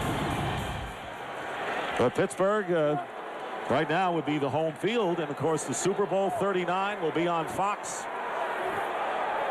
Meanwhile, the Cowboys still fighting. 2nd down and 10 out of the shotgun. Testaverde was played all the way and off the hands of Keyshawn Johnson, bringing up 3rd and 10. Well, you just see these same plays week after week in the critical situations for Dallas. Last week in Philadelphia, it was Quincy Morgan with an opportunity to make a big catch. When they've gotten into a similar situation, an opportunity to go down the field, get some points, and steal a victory from the Eagles. And Terrence Copper, an opportunity to make a play here. Now, you go up and make that catch. They can never make that critical play at a critical time. They can't get over the hump. They used to be able to all the time, Moose. Oh, yeah. Right. You Man, I'll tell you. It's frustrating to watch. Spread formation, Testaverde throwing it up. And Terrence Copper was the closest to it. And in all defense for Vinny Testaverde and the crowd not liking what they're seeing today, they're playing arguably one of the best defenses in the NFL and throwing everything at him. Yeah, he has been, running for his life back there. And he came up a little bit injured on that last play. But he has never been able to feel comfortable in the pocket. The offensive line has really struggled the last few weeks. And, this blitzing scheme that Greg Williams uses has got them confused again this afternoon. They've had guys coming free on blitzes, and Vinny's just never been able to be comfortable in the pocket. 4th down and 10. And it's caught by Patrick Creighton. His first catch of the game. And the clock continues to run. Under a minute to go. The Cowboys are out of timeouts. 1st down on the 40. And now Testaverde can get the offense together with 53 on the clock. Big conversion, and it's a guy that you don't hear much about, Patrick Creighton. And Terrence Copper had an opportunity to do that before, but you can see the kind of afternoon that Vinny Testaverde has had. Sacks, the hits, the hurries. I mean, it all takes its toll, and it's a difficult situation to be successful when you never know if when you take your drop and you set in that pocket that you're not going to have to start running for your life immediately. 2nd and 10. Here comes the pressure on Testaverde. And the pass caught by tight end Jason Witten, heading for the Pro Bowl and getting a first down to the 46-yard line of the Redskins. A 14-yard gain and a flag down. Should be offsides, Redskins. Offsides. Defense number 53. Penalties decline. Result of the play.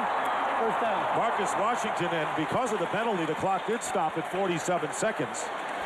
Cowboys need a touchdown. Redskins have lost 13 of the last 14 against the Cowboys. Trying to turn things around today. Richie Anderson goes out of bounds to stop the clock at 42 seconds.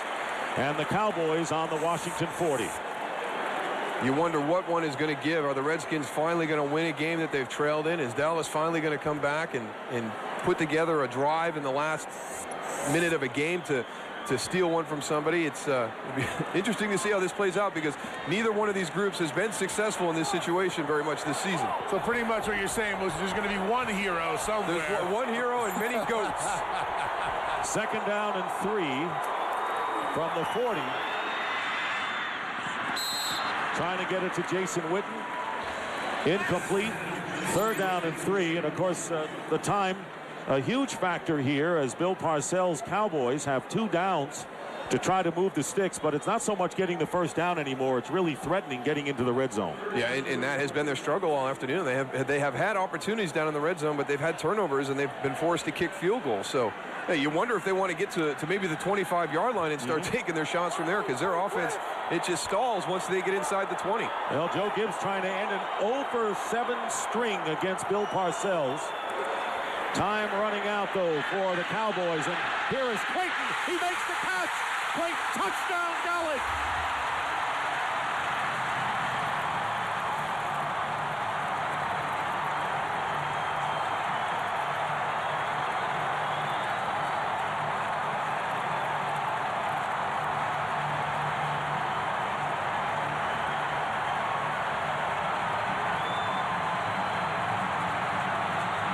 Patrick Creighton, picked on the 7th round out of Northwest Oklahoma.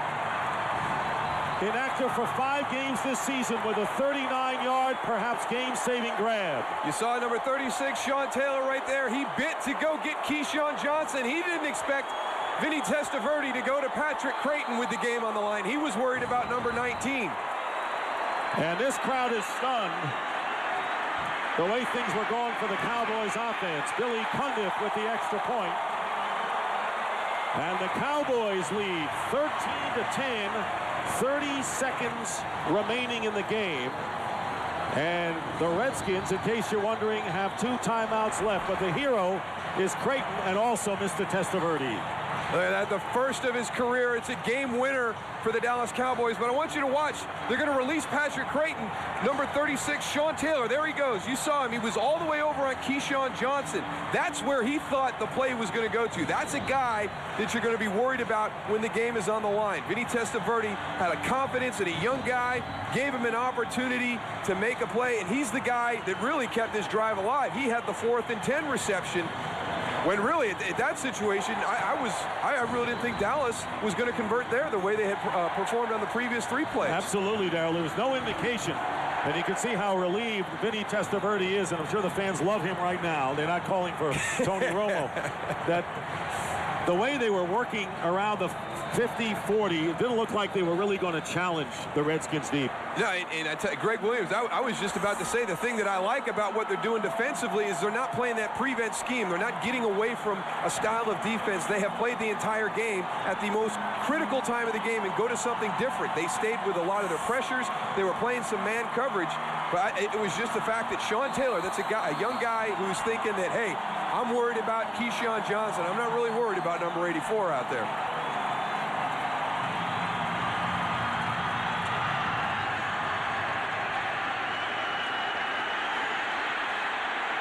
Ladell Betts returning the kickoff as the Redskins down to less than a half a minute to try to get in position for at least a tying field goal. A miracle 39-yard touchdown pass from Vinny Testaverde to Patrick Creighton moments ago, giving the Cowboys lead when it all seemed lost for Dallas. Yeah, Patrick Creighton was a receiver on a 4th and 10 pass, and right there he gets down the sideline for his first career touchdown. Couldn't have come at a better time if you're a Dallas Cowboy fan. It puts them ahead 13-10 with 23 seconds left. And the Redskins still with 2 timeouts remaining. Have a long way to go, and they have to get the ball downfield. They're on the 29-yard line. Patrick Ramsey, who seemingly had engineered the game, and an incomplete pass, and Eric Abagu with big pressure on Ramsey. 17 seconds left. So, Darryl, what do you think Coach Parcells is going to say at the press conference after the game? Vinny again. Yeah, when are you guys going to start believing in me that I know the right decisions? He could pretty much just say, shut up. That's what I would say. Well, this would be a tremendous win, and the streaks might continue in this game. 2nd and 10. Ramsey stepping up. Lavernius Coles on the crossing pattern. Coles getting into Cowboy territory and inside the 40-yard line, and a timeout called with 5 seconds on the clock. And the Redskins have very little time to get in position if they don't try what would be like a 60-plus yard field goal now. Watch the run after the catch by Lavernius Coles. It looked for a second like he had a seam to get all the way up inside everybody. You see the collision right there, Lynn Scott coming across. If James Thrash could have gotten a little bit better block right there, Terrence Newman comes in. And now the dilemma for the Redskins is what do you do in this situation? They're going to go for the field goal. 40, what is it going to be, 56 yards? They're at the 39-yard line, probably a 56-yard field goal. Well, Jeff Chandler has not missed since he was signed a week ago Thursday. Kicked 4 for 4 against the 49ers, including a 49-yarder. That was his career long. Pre-game, that was his longest. This will be a 57-yard attempt to try to tie the game with 5 seconds remaining.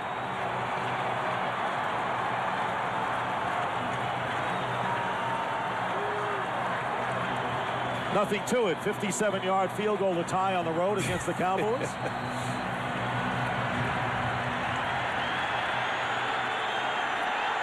We got Flozell Adams in here, number 76. This is going to be a low kick because of the distance.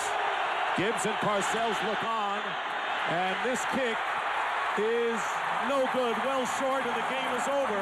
So the streaks continue. The Cowboys have won now 14 of 15 from the Redskins. Bill Parcells makes it 8 straight against Gibbs.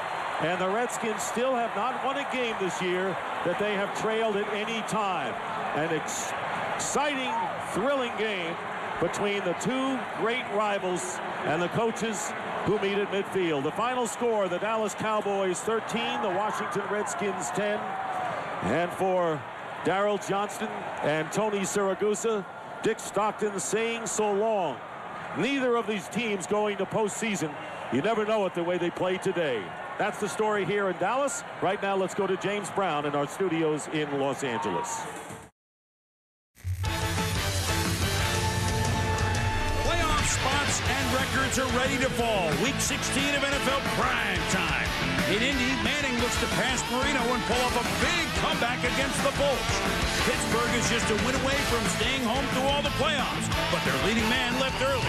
The Super Bowl champs try to shake off Monday's Miami meltdown in Jersey, while the JETS Jets try to take off into the postseason. The Jags' playoff hopes lay an egg. The hot Bills stampede into the Bay. What are the Falcons like without Vic? The Saints found out in a must-win game. The Panthers and Bucs battle it out to keep hope alive. Week 16 of NFL Primetime.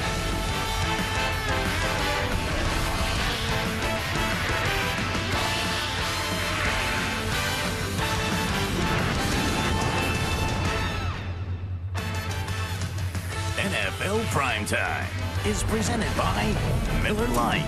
Primetime is Miller time. And now, here's your host, Chris Berman. Good evening, everybody. Record-breaking day in Indianapolis. The shovel pass in the third quarter from Peyton Manning to James Monroe.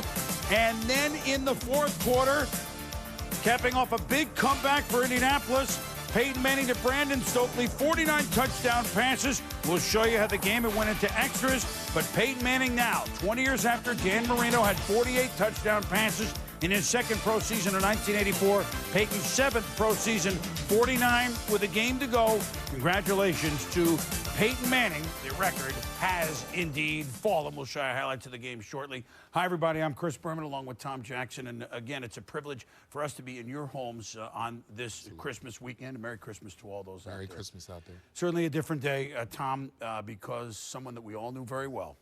And if you ever watched football, you felt that you knew him. Reggie White passed away on this Sunday. And it's a day that nobody will ever forget as a result. Reggie White, one of the NFL's best players, one of the most respected players, one of the most beloved players, died on Sunday morning at his home in North Carolina of a respiratory problem, rumored to be related to sleep apnea. Reggie White was, for 15 years, the most feared player in the National Football League.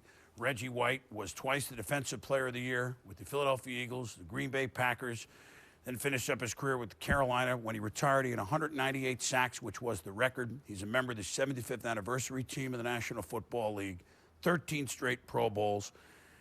He died this morning at the age of 43. And Reggie White won a Super Bowl with the Packers, Super Bowl 31. Played, of course, with the Packers in their loss in Super Bowl 32 to the Denver Broncos. And today, his wife, Sarah, released a statement, thanks to Reverend Keith Johnson. Today, our beloved husband, father, and friend passed away. His family appreciates your thoughts and prayers as we mourn the loss of Reggie White. We want to thank you in advance for honoring our privacy. Those close to Reggie and those who knew him well grieve the most. It was absolutely amazing what he could do, whether lining up an ND tackle, nose tackle. They lined him up everywhere to find the guy that shook the most in front of him, and that's where he lined up for most of the game and did his work. So, yes, in my mind, he's the greatest defensive lineman to ever play the game and certainly one of the top defensive players of all time. The things I learned from playing with this guy and the way he impacted my career was just tremendous. Any linebacker will tell you that you're only as good as those four guys that are down in front of you. And, you know, God knows I have four of the best, and I can guarantee, you know, he's probably one of the best to ever play the position. Just a beautiful man, great human being. My condolences go out to his beautiful wife, Sarah, his son, Jeremy, his daughter, Jacoya, beautiful family. And like I said, later on, I think I'll be able to handle it a little better, but right now it's very dark day for myself and all the people who knew Reggie White. Commissioner Paul Tagliabue released this statement today. Reggie White was a gentle warrior who will be remembered as one of the greatest defensive players in NFL history. Equally as impressive as his achievements on the field was the positive impact he made off the field and the way he served as a positive influence on so many young people. We are deeply saddened by his loss and extend our deepest sympathy to Reggie's wife, Sarah, and his entire family. And, of course, all of us here at ESPN and everybody in the football community sends the same to Sarah and family. I think, Tom, that you and I, you were contemporary Reggie's, you and I got to know him very well, that everything that's being said, as great as he was a football player, he was a better person. He was such a ferocious player on the field, but yet he'd be the guy to put his arm around you and say, hello, friend. He did it every time I saw him, and I'm sure it was the same with you. Well, it's certainly a conflicting representation when you thought about Reggie White. Such a ferocious football player, but so gentle off the field. And I think that the one thing we all carry away, and I wasn't a teammate. I wasn't a guy who called Reggie White all the time, but I knew him enough to go cover the football team, talk to him when I saw him, always made me feel like a friend when I saw him. And the two things that I'm going to take away, and it is a sad day, but the two things I'm going to take away is that voice of Reggie's, and I know I'm never going to hear that again, and that hump move that he had on the football field, which we're never going to see that again either. You know, you make your mark, and he certainly made his mark in Philadelphia, made his mark in Green Bay, made his mark in the NFL, but he made his mark as a man. He made his mark as a father. He made his mark as a husband. And usually you talk about this if you're someone who's 83. The fact that you're 43 and we're talking about it, it's just hard to put into words. But Reggie White's mark is indelible. And Coach Mike Holmgren is coach of the Packers. I'm going to paraphrase what he said. We're all better people for having known Reggie White. Reggie White passed away today, as Reverend Johnson said, fittingly on a Sunday, and as a religious man that he was, fittingly on a Christmas weekend, if you can use the word fitting. Reggie White gone at 43.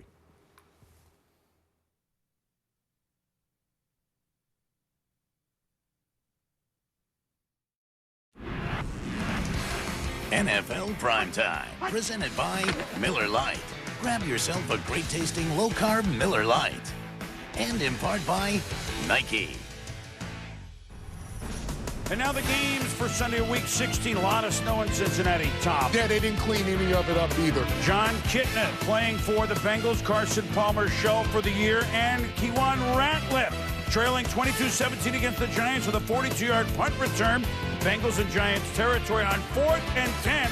Kitna, I say Hushmanzada, you say Hushmanzada. You like TJ, that's why. First down, then Kitna gives the Giants some Pepto-Bismol when he hits Chad Johnson for a touchdown, 23-22. Here's the catch. Nice. What a great grab and a great route run by Chad Johnson. They go for two, do not get it. So with under a minute to go, think about this. Willie Ponder, so good last week against Pittsburgh, across the 45. Now, Steve Christie has kicked 5 field goals, so he's obviously ready to roll. And Eli, ball tip. Carl Powell intercepted the line of scrimmage. And Eli Manning and the Giants fall for the 8th straight time. They fall to 5-10. Cincinnati can still get to 500. They win it 23-22 on a game that Giants outgained them by 100 yards, but did not come up with the win. Meanwhile, in New Orleans, the suddenly playoff alive New Orleans Saints playing against the NFC South champion Atlanta Falcons, who decided to give Michael Vick the day off. And so Matt Schaub, the rookie from Virginia, and right away the Saints play stump the Schaub. He's sacked by Tony Bryant, 2-0 New Orleans. Now it's 5-3 in the second quarter. Schaub with a keeper, and only umpire Jeff Rice can stop him. But he does. Poor Jeff. The Saints defenders come in, and then listen to this. Bloodied on the play. Umpire.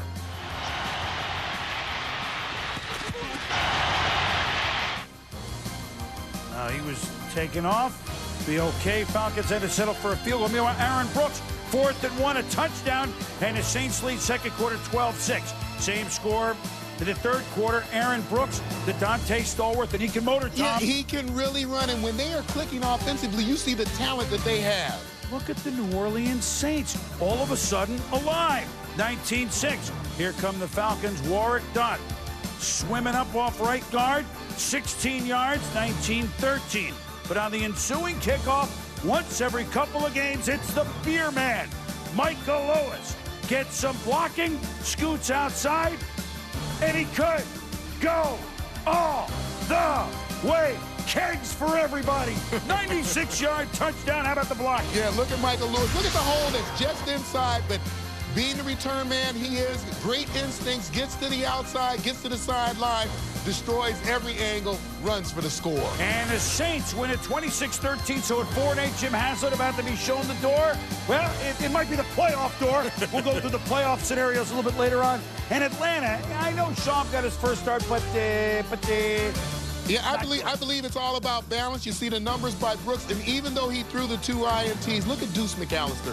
This is when they're at their best. Almost 30 carries, 128 yards. That controls the football game. When we return, Big Ben standing in against the tough Ravens, but Kurt will detail it. And shovel. A lot of snow in Indianapolis. Both the Chargers and Colts, teams that haven't lost since October, were shoveling it on offense. What a game that turned out to be. Welcome back to NFL Primetime, presented by Miller Lite. And now the NFC North Division, the Bears and Lions, and Lovie Smith's team trailing in Detroit 16-0 in the second half. But Joey Harrington, under pressure, picked off Lance Briggs. And it's a touchdown. All of a sudden, Bears in the game, they go for 2, don't get it, 16-6. So Kevin Jones becomes the first Lion rookie running back not to wear number 20, i.e. Barry Sanders and Billy Sims, to get 1,000 yards. Remember, he was hurt early, Tom. down to 123 yards. He'll be a big player for them for years to come. With the scores 19-13, the Bears have a chance with a minute and a half to go. Chad Hutchinson to Bernard Berrien. Touchdown! Well, wait a minute. They say no, it's incomplete. They go upstairs to review, and the call is that it hit the ground. Yeah, but you watch this catch right here. It looks like he clearly has his elbow underneath the ball. As it hits his forearm as well, it just looks like a call that should have been overturned. Well, they looked at it. They did not. And the Detroit Lions, who had lost 7 of 8, get a win. They're 6-9. Hansen at 4 field goals. The Bears have lost 5 of 6. So Detroit wins it 19-13. And Jones, 1,061 yards. We told you what he's done. The Redskins and the Cowboys. Great rivalry. Could have matched the Raiders and the Chiefs on Christmas Day. No. Redskins down 6-3 in the fourth quarter. Patrick Ramsey to Robert Loyal. He's king for a day. 5-yard touchdown, 10-6 Skins. 37 seconds left, fourth quarter. Vinny Testaverde to Patrick Creighton. And look at that, in the final minute, Testaverde has delivered the Cowboys a 13-10 lead. But Washington not done. All of a sudden, offense. Ramsey to Lavernius Coles. And the speedster will go up to the Cowboy 39. Now, Tom Dempsey not available. But 57 yards out, Jeff Chandler is. Can his kick tie it for 57? It's online, but short. And in the end, the Dallas Cowboys win it by the count of 13-10. And Testaverde throws the winning touchdown pass. They're 6-9. The Skins 5-10. Skins can play spoiler next week as they host Minnesota. The Skins still want to be the best-ranked defense in football. Still have a chance. Here we go with the Texans at the Jaguars. And the Jaguars know that if they win their last 2 games against the Texans and against Oakland, they're in the playoffs. But Dominic Davis and Houston had other ideas. Boom! It's a 44-yard run. Davis, 30 carries, 150 yards and a touchdown. David Carr to the spinning Andre Johnson. The Texans, who beat Jacksonville earlier this year, looking to do it again, up 14-0. Byron Leftwich has been heroic this year, Tom. All those late wins early, but on this day, not his day. You cannot continue to take shots like this. He fumbles the ball, he goes back and gets it, but when he gets hit, you knew that his game was going to change. Physically, you can see the concern of the trainers and the doctors there. He can touch his nose, but can he throw the football and throw it accurately? Well, and here it is, and Kylie Wong says, I'm going to step in front of that pass. In the third quarter, Leftwich turns the Wong way, and he's sacked by Kylie. And then in the fourth quarter, the day would end for Byron Leftwich, who, again, you like what he's done this year, but today, 6 of 14 for 35 yards. So, look, they still have a chance bringing David Garrard. Can he find some magic? 40-degree wind chill at the place they're going to have the Super Bowl. Wind chill was 30 degrees today. What? Garrard to Troy Edwards, and he tries to get extra yards. It's a fumble. And Antoine Peak, take a look at Peak. He could go all the way. It's a touchdown. Second-year man from Cincinnati caps it off. First shutout in the brief history of the Houston Texans. And these are 2 teams that play well every week, no matter what the score is. Obviously, Jacksonville come up with an egg today. Yeah, 31 yards net passing, the lowest that they've had for the year. They lost time of possession, the Jags did, by over 17 minutes. This is a football team that had their destiny in their own hands in terms of the playoffs. And I can't imagine how discouraged Jack Del Rio is after that football. Well, they still have a chance, but they need help. Peyton Manning doesn't need much help, although today against the Chargers, the Colts had their hands full. And the Steelers, trying to avenge their only loss of the season, go up against Baltimore in a grudge match. How would Big Ben and company fare at home? Chevrolet Fantasy Ticker is brought to you by the new Chevrolets. 10 new cars and trucks in 20 months. An American revolution. You know, we talked about it on a countdown this morning. Take your notebook out today in Week 16 of the AFC, because follow me here.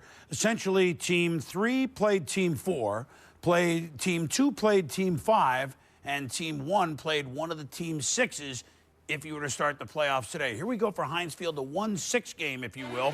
Pittsburgh Steelers get Plexico Burress back for the first time in over a month. And when he was in there, he and Ben Roethlisberger were certainly on the same page. Speaking of taking notes, and they are again. 36 yards, Roethlisberger to Burress in a game you thought with scoring would be at a premium. Steelers hosting the Ravens, 7-0 Pittsburgh, but Jamal Lewis right back. Can it be 7-7? These teams in the first quarter. Remember, Week 2, the only game Pittsburgh lost to Baltimore, 30-13. Kyle Bowler pressured.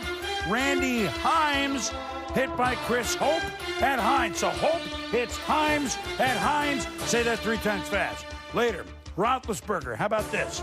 The touch and the catch by Antoine Randall. How does he do it? Yeah, watch him make the great grab with his right hand, and you're just showing off now. You don't put your left hand on it at all. 10-7 Pittsburgh at the half, and now guess what? They're going to go to the run game, and Jerome Bettis, if you're looking for the bus to slow down, forget about it. 11 yards the bus. Then Verron Haynes gets into the action. He's going to make a couple of Ravens miss and go 11 yards inside. Nice run. Then 1st and goal. It's Bettis, who started the day 6th all-time rushing, past Curtis Martin, who played a late game, and Eric Dickerson. So the bus is 4th all-time behind only Emmett, Walter, and Barry. Hello. 3rd and goal from the 2, Roethlisberger, Jeremy Tooman.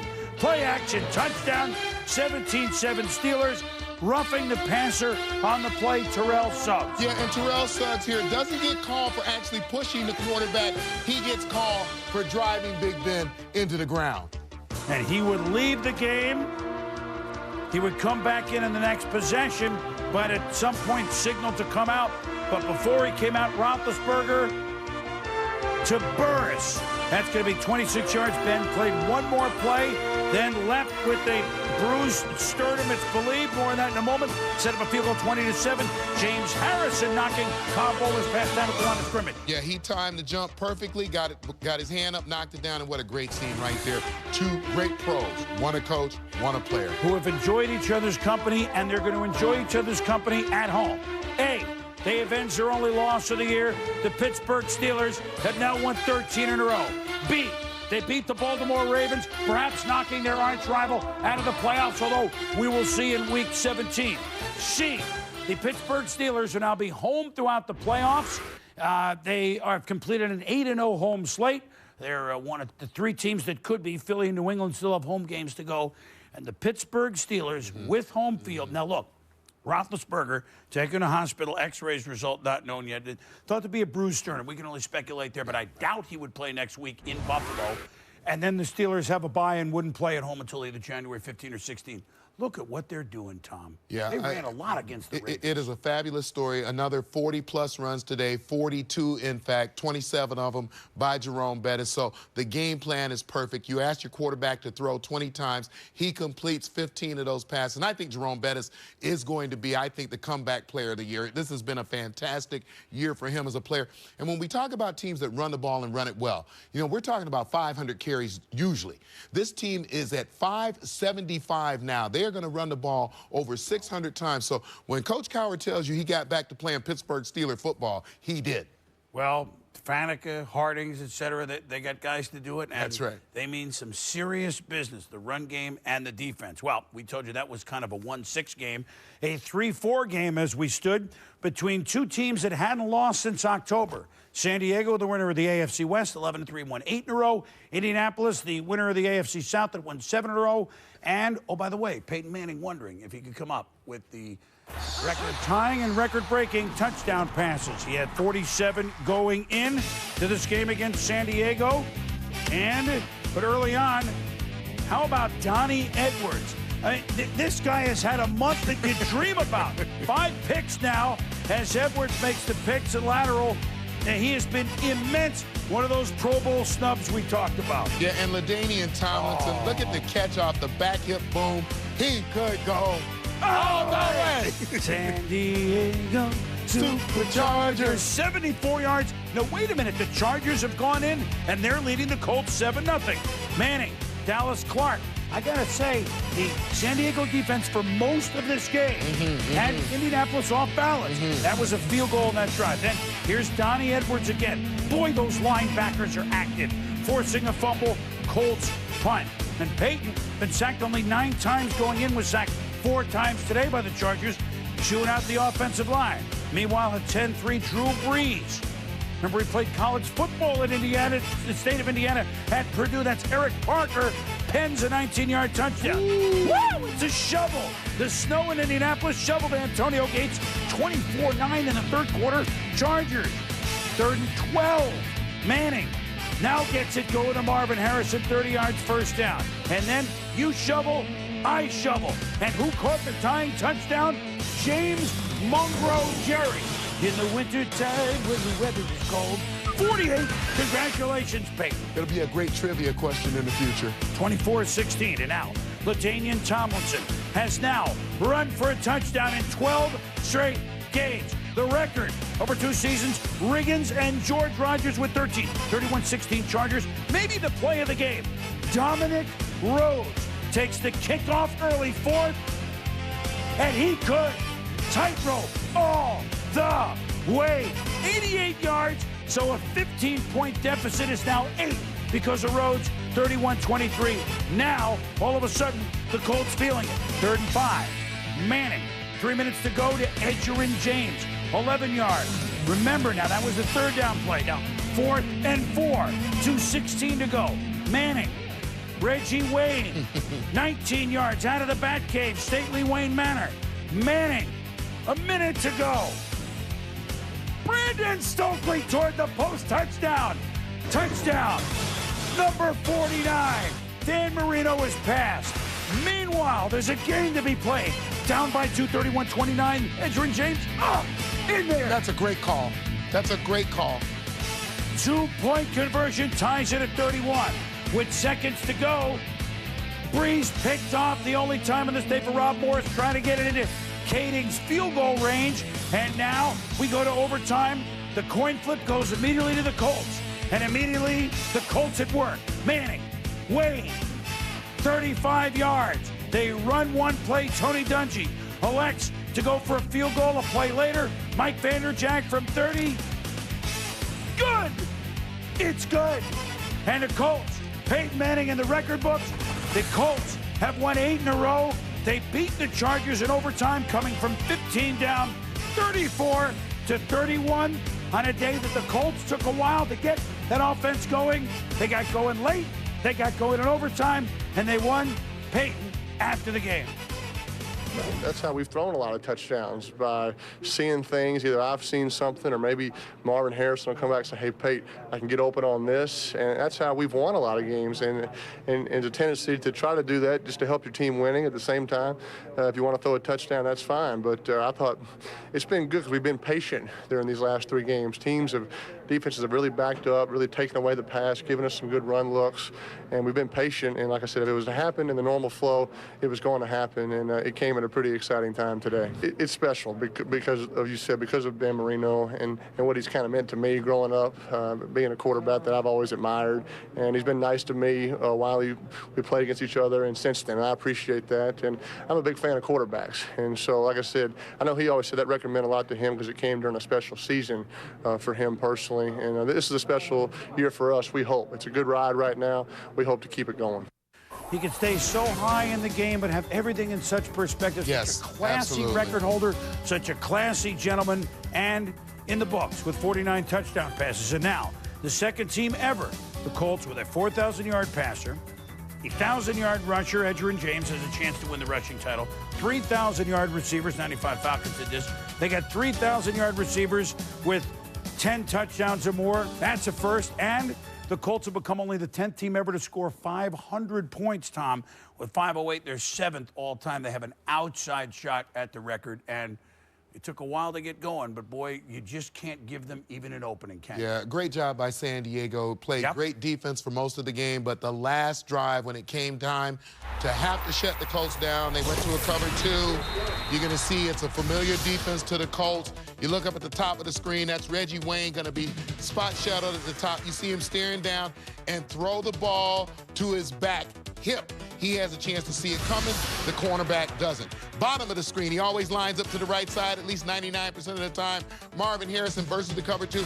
He gets outside the corner, and before the safety can get over, he catches it. Great time. He throws it out of bounds. Brandon Stokely in the slot. And you watch here, just looks like a routine throw and catch. But when you look at this from this angle, you can see he's going to give a little nod to the outside. Peyton looking to the outside. The corner jumps the route at the flat. And as that ball is in the air, the safety's breaking outside. You see the timing on the throw. Ball in the air before the receiver completes his break. And I think that Peyton does that better, maybe than anybody in the history of football. And another touchdown pass in the infrared zone, as we like to call it, that little shovel pass to Mungro. Maybe he has so many in deep. Look, you started it, and congratulations to the Colts and the Chargers. I think the Chargers learned a lot today. I know they lost, and they're not going to be happy with it. No. And Gates got in the record book, too, with his 13th touchdown catch at the tight end. But San Diego defensively had the Colts off balance. Wade Phillips has an excellent scheme until maybe the end of it a little bit. I almost hate to say this because we know that Coach Schottenheimer and his team are not happy with a loss, but they earned a modicum of respect today going into Indy and playing the way they did, so that I think everybody in the playoffs right now knows wherever you play them, you had better be ready to play a football team that knows, I think, is confident that they can come in and win. But the cuts LT made on the AstroTurf. Indy is 3, San Diego 4. We'll explain that when we go on. Late games, NFC playoff picture. NFC West, the humorous NFC West. Up for grabs, Seattle against Arizona. And Jake DeLoach.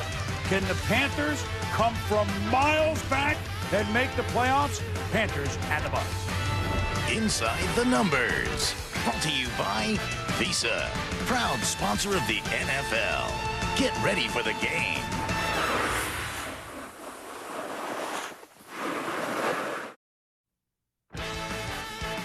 Welcome back to NFL Primetime, presented by Miller Lite. And now to the funny NFC West. Arizona at 5-9 can win the division for Dennis Green. And Seattle, Matt Hasselbeck starting quarterback. Elbow bothering him, not playing. Dilfer is. Josh Tears of McCown and Quan Bolden. And take another look. Bolden beats Ken Lucas. Wow. We talk about dropping the ball down the chimney. That's what it was right there. 7-0 Arizona. And you can hear everybody. Wait a minute. Here's McCown looking for Larry Fitzgerald. And at this point, it's picked off by Ken Lucas, who got beat by the 1. But Lucas comes back this time and makes the circus interception. You can hear the crowd going, come on, Seattle. Let's go. Seattle is tied it. Now they're up 10-7 third. Trent Dilfer. Oh, by the way, he's won a Super Bowl. To Darrell Jackson. Nifty move on top of the Seahawk. Down to the 28. Same drive. Sean Alexander, who earlier scored fumbling again at the 1, but falling on it, bounces outside. And Alexander, touchdown. Now Seattle with breathing room. 17-7. Fourth quarter, 24-7. Alexander scored again. But Arizona's not done. McCown. Larry Fitzgerald. This rookie, man, Bolden and Fitzgerald, they got places to go here, Tom, in future years. McCown to Fitzgerald again. And it's now 24-21. So with 2.5 to go, Denny Green decides to kick it away. No onside kick. And Trent Dilfer, understanding the situation. Arizona's no timeouts left. He runs for a first down on third down. And the DB tries to strip instead of going on and making sure of the tackle right there. So the Seattle Seahawks have clinched a playoff spot. If the Rams lose, they will clinch the division. Rams on Monday night. But Seattle is in. Sean Alexander, 30 carries for 154 yards, 1,616 on the season, breaking the single-season mark by the team of Chris Warren, set back in 1994. And Darrell Jackson with 84 catches. That's a Seahawk record, breaking the mark by Brian Blade. And as you point out, Boom, Trent Dilfer, only the 10 completion. He wins the football game, and he makes the big play at the end to go and get the first down when you need it. So Mike Holmgren and the Seahawks in the playoffs 2 straight years. Now the Panthers at the Bucs. Carolina won in the last minute on a Delhomme pass to Colbert against the Bucs a month ago. Can Carolina, off their tough loss in overtime, to win? Oh my goodness! It's Muhsin Muhammad. Muhsin Muhammad is the mountain on this touchdown. What a great grab and the concentration to not only get the ball but get both feet down. Great catch. So Brian Greasy tries to come back, and Michael Clayton. How about that for the rookie? Clayton, who's now 8th all-time for rookies with 1,107 yards receiving with a game to go. So game on. Look at Julius Peppers. He's receiver, Tom. Only a decoy this time. Delhomme, Muhammad, 6-yard touchdown, 17-7 at the half. Now Delhomme pressured, but do you think he and Muhammad have something going? Man, oh man, it's like radar. 23 yards. Then, this was the combination that did in the Bucs a month ago. Daylight come and you got a Delhomme to the rookie, Kerry Colbert. 24-7 Carolina. Brian Greasy, botched the handoff. Al Wallace recovers. Panthers score again. And now with the score 30-20, Tampa Bay, John Gruden, they still have a chance. But defensive lineman Kendall Moorhead, gone. So are the Bucs. And the Carolina Panthers, who began 1-7. John Fox's team has gone 6-1 to give themselves a chance. They're 7-8. Delhomme 19 of 24, 4 touchdowns. You saw Muhammad catch the 2. Another 100-yard day for Nick Goings, the 5th-string running back. Wayne 5th-string no more. Yeah, when John Fox asks guys to step up, when you talk about Muhammad, when you talk about Goings, when you talk about the way this team has responded to adversity, I don't know if we've seen anything like it. Well, they are not done yet, but here's the playoff picture. Philly's the 1 seed, Atlanta's the 2 seed. The Packers as champs of their division are the 3 seed. The Seahawks are in and lead their division, but they haven't won the division yet. We told you they could if the Rams lose Monday night to Philadelphia. The Vikings, if the Rams lose, the Vikings are going to be in. But if the Rams win, the Vikes got to go to Washington, which will be no easy task. And then the Carolina-New Orleans game at Carolina next week. The winner would be 8-8, and they would have a leg up depending on how the Rams do. So, look, these teams, Carolina and New Orleans, all of a sudden at 7-8 have a playoff game just about next week. Well, I think you certainly see how talented the New Orleans Saints are when they're playing well. When you get the play from Deuce McAllister in the backfield running the football, this is a very potent and high-efficiency offense. But I still like the character of the Carolina Panthers. I just watched this team play from that 1-7 start and watch the way they have responded. I think that right now, that's the team, to me, that nobody wants to play. That's the... Excuse the pun, that's the wild card in this mix. That team can go anywhere and do things that people don't expect of them. They're not in yet. They're not in. Are still a factor. That's right. Minnesota is still a factor. We know that Seattle is in. One of these teams is going to rear its head, and it could be Carolina. It's somebody. And the Rams could do themselves a favor and win a football game tomorrow night. Well, that would be a good idea. If you're trying to make the playoffs. Trying to get in. Trying to get out of there. Well, the AFC is a whole another situation. We'll tell you that story as Buffalo tries to stay alive in the Schwab Super Bowl at San Francisco. Wasn't much of a Super Bowl because the Bills are just rolling. And, oh, by the way, those New England Patriots, right? They're in trouble. They lost on Monday night. They're going to the Jets. Ah, give a little faith. Sunday Night Football on ESPN. The Miami Dolphins hot off their Monday night upset win over the defending champion Patriots at home against the Cleveland Browns. Highlights, Stuart Scott. Browns and Dolphins in the Visa Skycam shot of the day. Luke McCown throws deep downfield. Now watch this, because this is Browns and Dolphins football. Arturo Freeman fumbles it. Patrick Surtain recovers.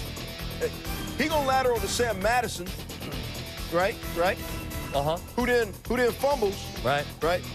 Browns recover. This was an excellent football game. And the Browns would miss a field goal. Fourth quarter, game tied at 7. Olindo Mare, 51-yarder. He's 10 of 11 in game-winning field goals in fourth quarter overtime. Dolphins win 10-7. Yo, ESPN Sunday Night Football continues next week at 8:30 p.m. Eastern when Billy Bartels and the Cowboys take on Eli Manning and the G-Men. That game preceded by NFL Primetime and followed by Sports Center. Speaking of Primetime, let's send it back to Boomer and TJ. Holla at us. We predicted it 15 straight years. The Bills and the 49ers, and here they are on the same field at Candlestick. The Buffalo Bills have won 5 in a row after an 0-5 start. They're in the hunt. Drew Bledsoe to Willis McGahee. So much for that bad-looking knee injury. He's a tough guy. He's playing. Bledsoe to Eric Moulds. He caught 8. Then the pitch to McGahee. He runs hard, Tom. 3 yards, touchdown, 7-0 Buffalo. He glides. It doesn't look like he's really, it's almost effortless, and he knows his way to the end zone, Boom. Sacked by Kevin Thomas of Ken Dorsey. Aaron Schobel falls on it. Then Bledsoe. We told you both Lee Evans and Moulds caught 8. This is Evans, the rookie, 8-yard touchdown, 17-0 Buffalo. Circling more wagons at 20-0 in the third.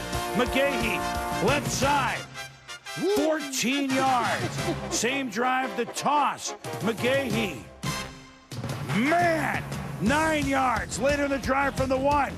Willis finishes it off to the right side. The Buffalo Bills 7 for 7 when Willis McGahee gets 100 yards. No one circles the wagons like the Buffalo Bills. 41-7, they beat the 49ers. The Buffalo Bills, they've won 8 of 9, and in their last 6 wins, Tom, they've scored 33 or more points in all of them. Yeah, and I think Willis McGahee is the guy who made the difference. You correlate his starting or being put in the starting lineup with the pressure taken off Drew Bledsoe. Look at those numbers, 21 to 32, a buck 70. Very efficient numbers. He didn't have to go over the top throwing the football. As Mike Mularkey said, we had to overcome ourselves before we overcame our opponents. Now, it's very clear that they have done both. Well, the Bills hoping to get in the playoffs. 2 teams, the New England Patriots, of course, already in, and the New York Jets, winners of 10 games, and figuring this is the time. Let's see our offense work against a very good defense, i.e. New England, who obviously was ripe for the picking in one of our prime cuts. And Chad Pennington off one of the biggest wins he's had last week against Seattle. New England losers Monday night, then Christmas, then on the road here. But Teddy Bruschi, let's fire down. Yet another holiday Bruschi. Bruschi, one of those guys that you just don't know how they don't make the Pro Bowl. Returns it very early to the 40-yard line. You saw him eyeing him all the way, Tom.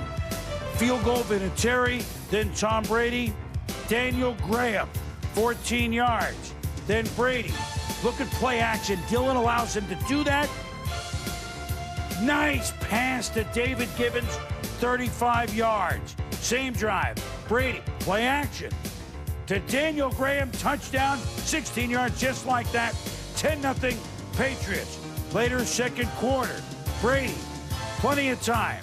To Deion Branch from Louisville. It's a 21-yard gain, Tom, and this time Donnie Abraham on the coverage. Yeah, and look at the spot shadow right there. Look at the job that Branch does of getting his head around, finding the football. You know, they're always on track. 13-0 at the half. That's Joe Klecko.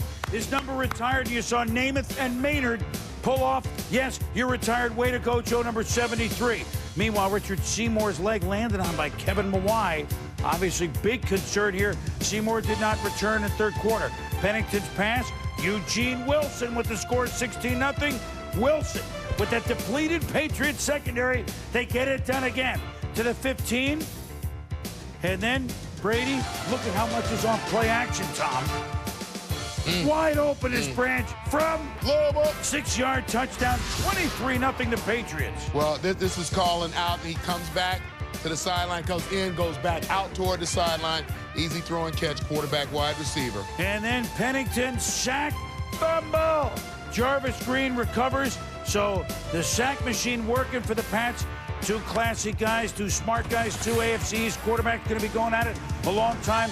But the upper hand again, Tom Brady. And this time the Jets get scored on in the second half. And this time the Patriots win it by the count of 23-7. And so the Patriots, well, they knew Pittsburgh had won. This clinches the 2 seed. And the Jets, who knew if they won and got in the playoffs, they they win and they would be in, but they're not quite in yet. 1, 2, 3, 4 determined. Steelers 1 seed, Patriots 2 seed, they'll get the bye. The Colts will be the 3 seed at home, opening weekend. Chargers 4 seed at home, opening weekend. Broncos have the upper hand, Jets have the upper hand, but they play at St. Louis. Broncos 9-6 play the Colts, but you wonder if Sorgie's going to play some and not Manning. Now the Bills, if the Jets lose to the Rams, see the Bills in a 3-way tie, Denver, Jets, Broncos, Buffalo now has a chance to get in, and the Jaguars and Ravens on the outside there. This was a, you know what, oh boy, New England, no, there's no chinks in the armor. They bring a defense. Well, I think the bad news for the Jets was that New England had lost a football game, and they were coming back to make a statement, and they did. They made it in the form of the way Brady played. Flawless football, didn't throw an INT. The defense looks much like the defense that they played last year when they won the World Championship. And I think if you're the Jets and you were really looking to measure yourself, then this is a tough measurement at the end of the day. You don't stack up right now to the defending world champs. I like the way the Broncos have put themselves in place to make a run for a playoff bid, and disappointment obviously in Jacksonville. Disappointment in Jacksonville, and as well as Baltimore. Well, and Buffalo playing as well as anybody. That's right. Buffalo right now, one of the hottest teams in football. Pittsburgh at Buffalo in week number 17. Well, a record-setting day for Peyton Manning. Game balls, here's a hint. He might get one of them. NFL Primetime, presented by Miller Lite. Grab yourself a great-tasting low-carb Miller Lite. And in part by Visa, proud sponsor of the NFL. Get ready for the game.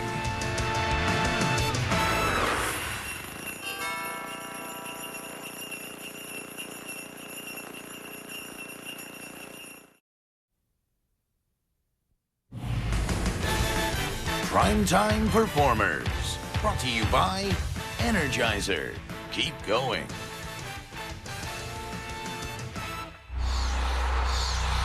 Boom, my game ball goes to Mr. Peyton Manning. Really?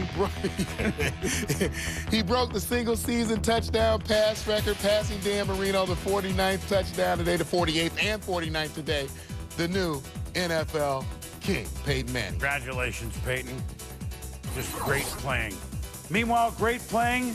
Daylight come, and you got a Delhomme. 4 more touchdown passes for Jake. The team that won 1 game the first half of the season now has a chance to win next week and possibly get into the playoffs. You know, it's a day of merriment. It's a day of record-breaking. It's a day we're talking playoffs and everything else. But a day we will never forget Christmas weekend. No football fan will. With the passing of Reggie White at the age of 43. And I think for a spiritual man, that's right, as Reggie most certainly was, his spirit is what will be remembered longer than his football playing, which was as good as it gets. And I love what you said, the man, the family man, the man that he was with his kids, the friends that he formed and the friendships he formed with his teammates and the people around him. Those are the things that will be his legacy. If you were a football fan, or even if you were just a casual football fan, you felt you knew somehow, despite the helmet and the shoulder pads and the big, you felt you knew Reggie White. We all feel the loss. Merry Christmas, everybody. And from here at ESPN for Tom Jackson, I'm Chris Berman. Thanks for watching NFL Primetime.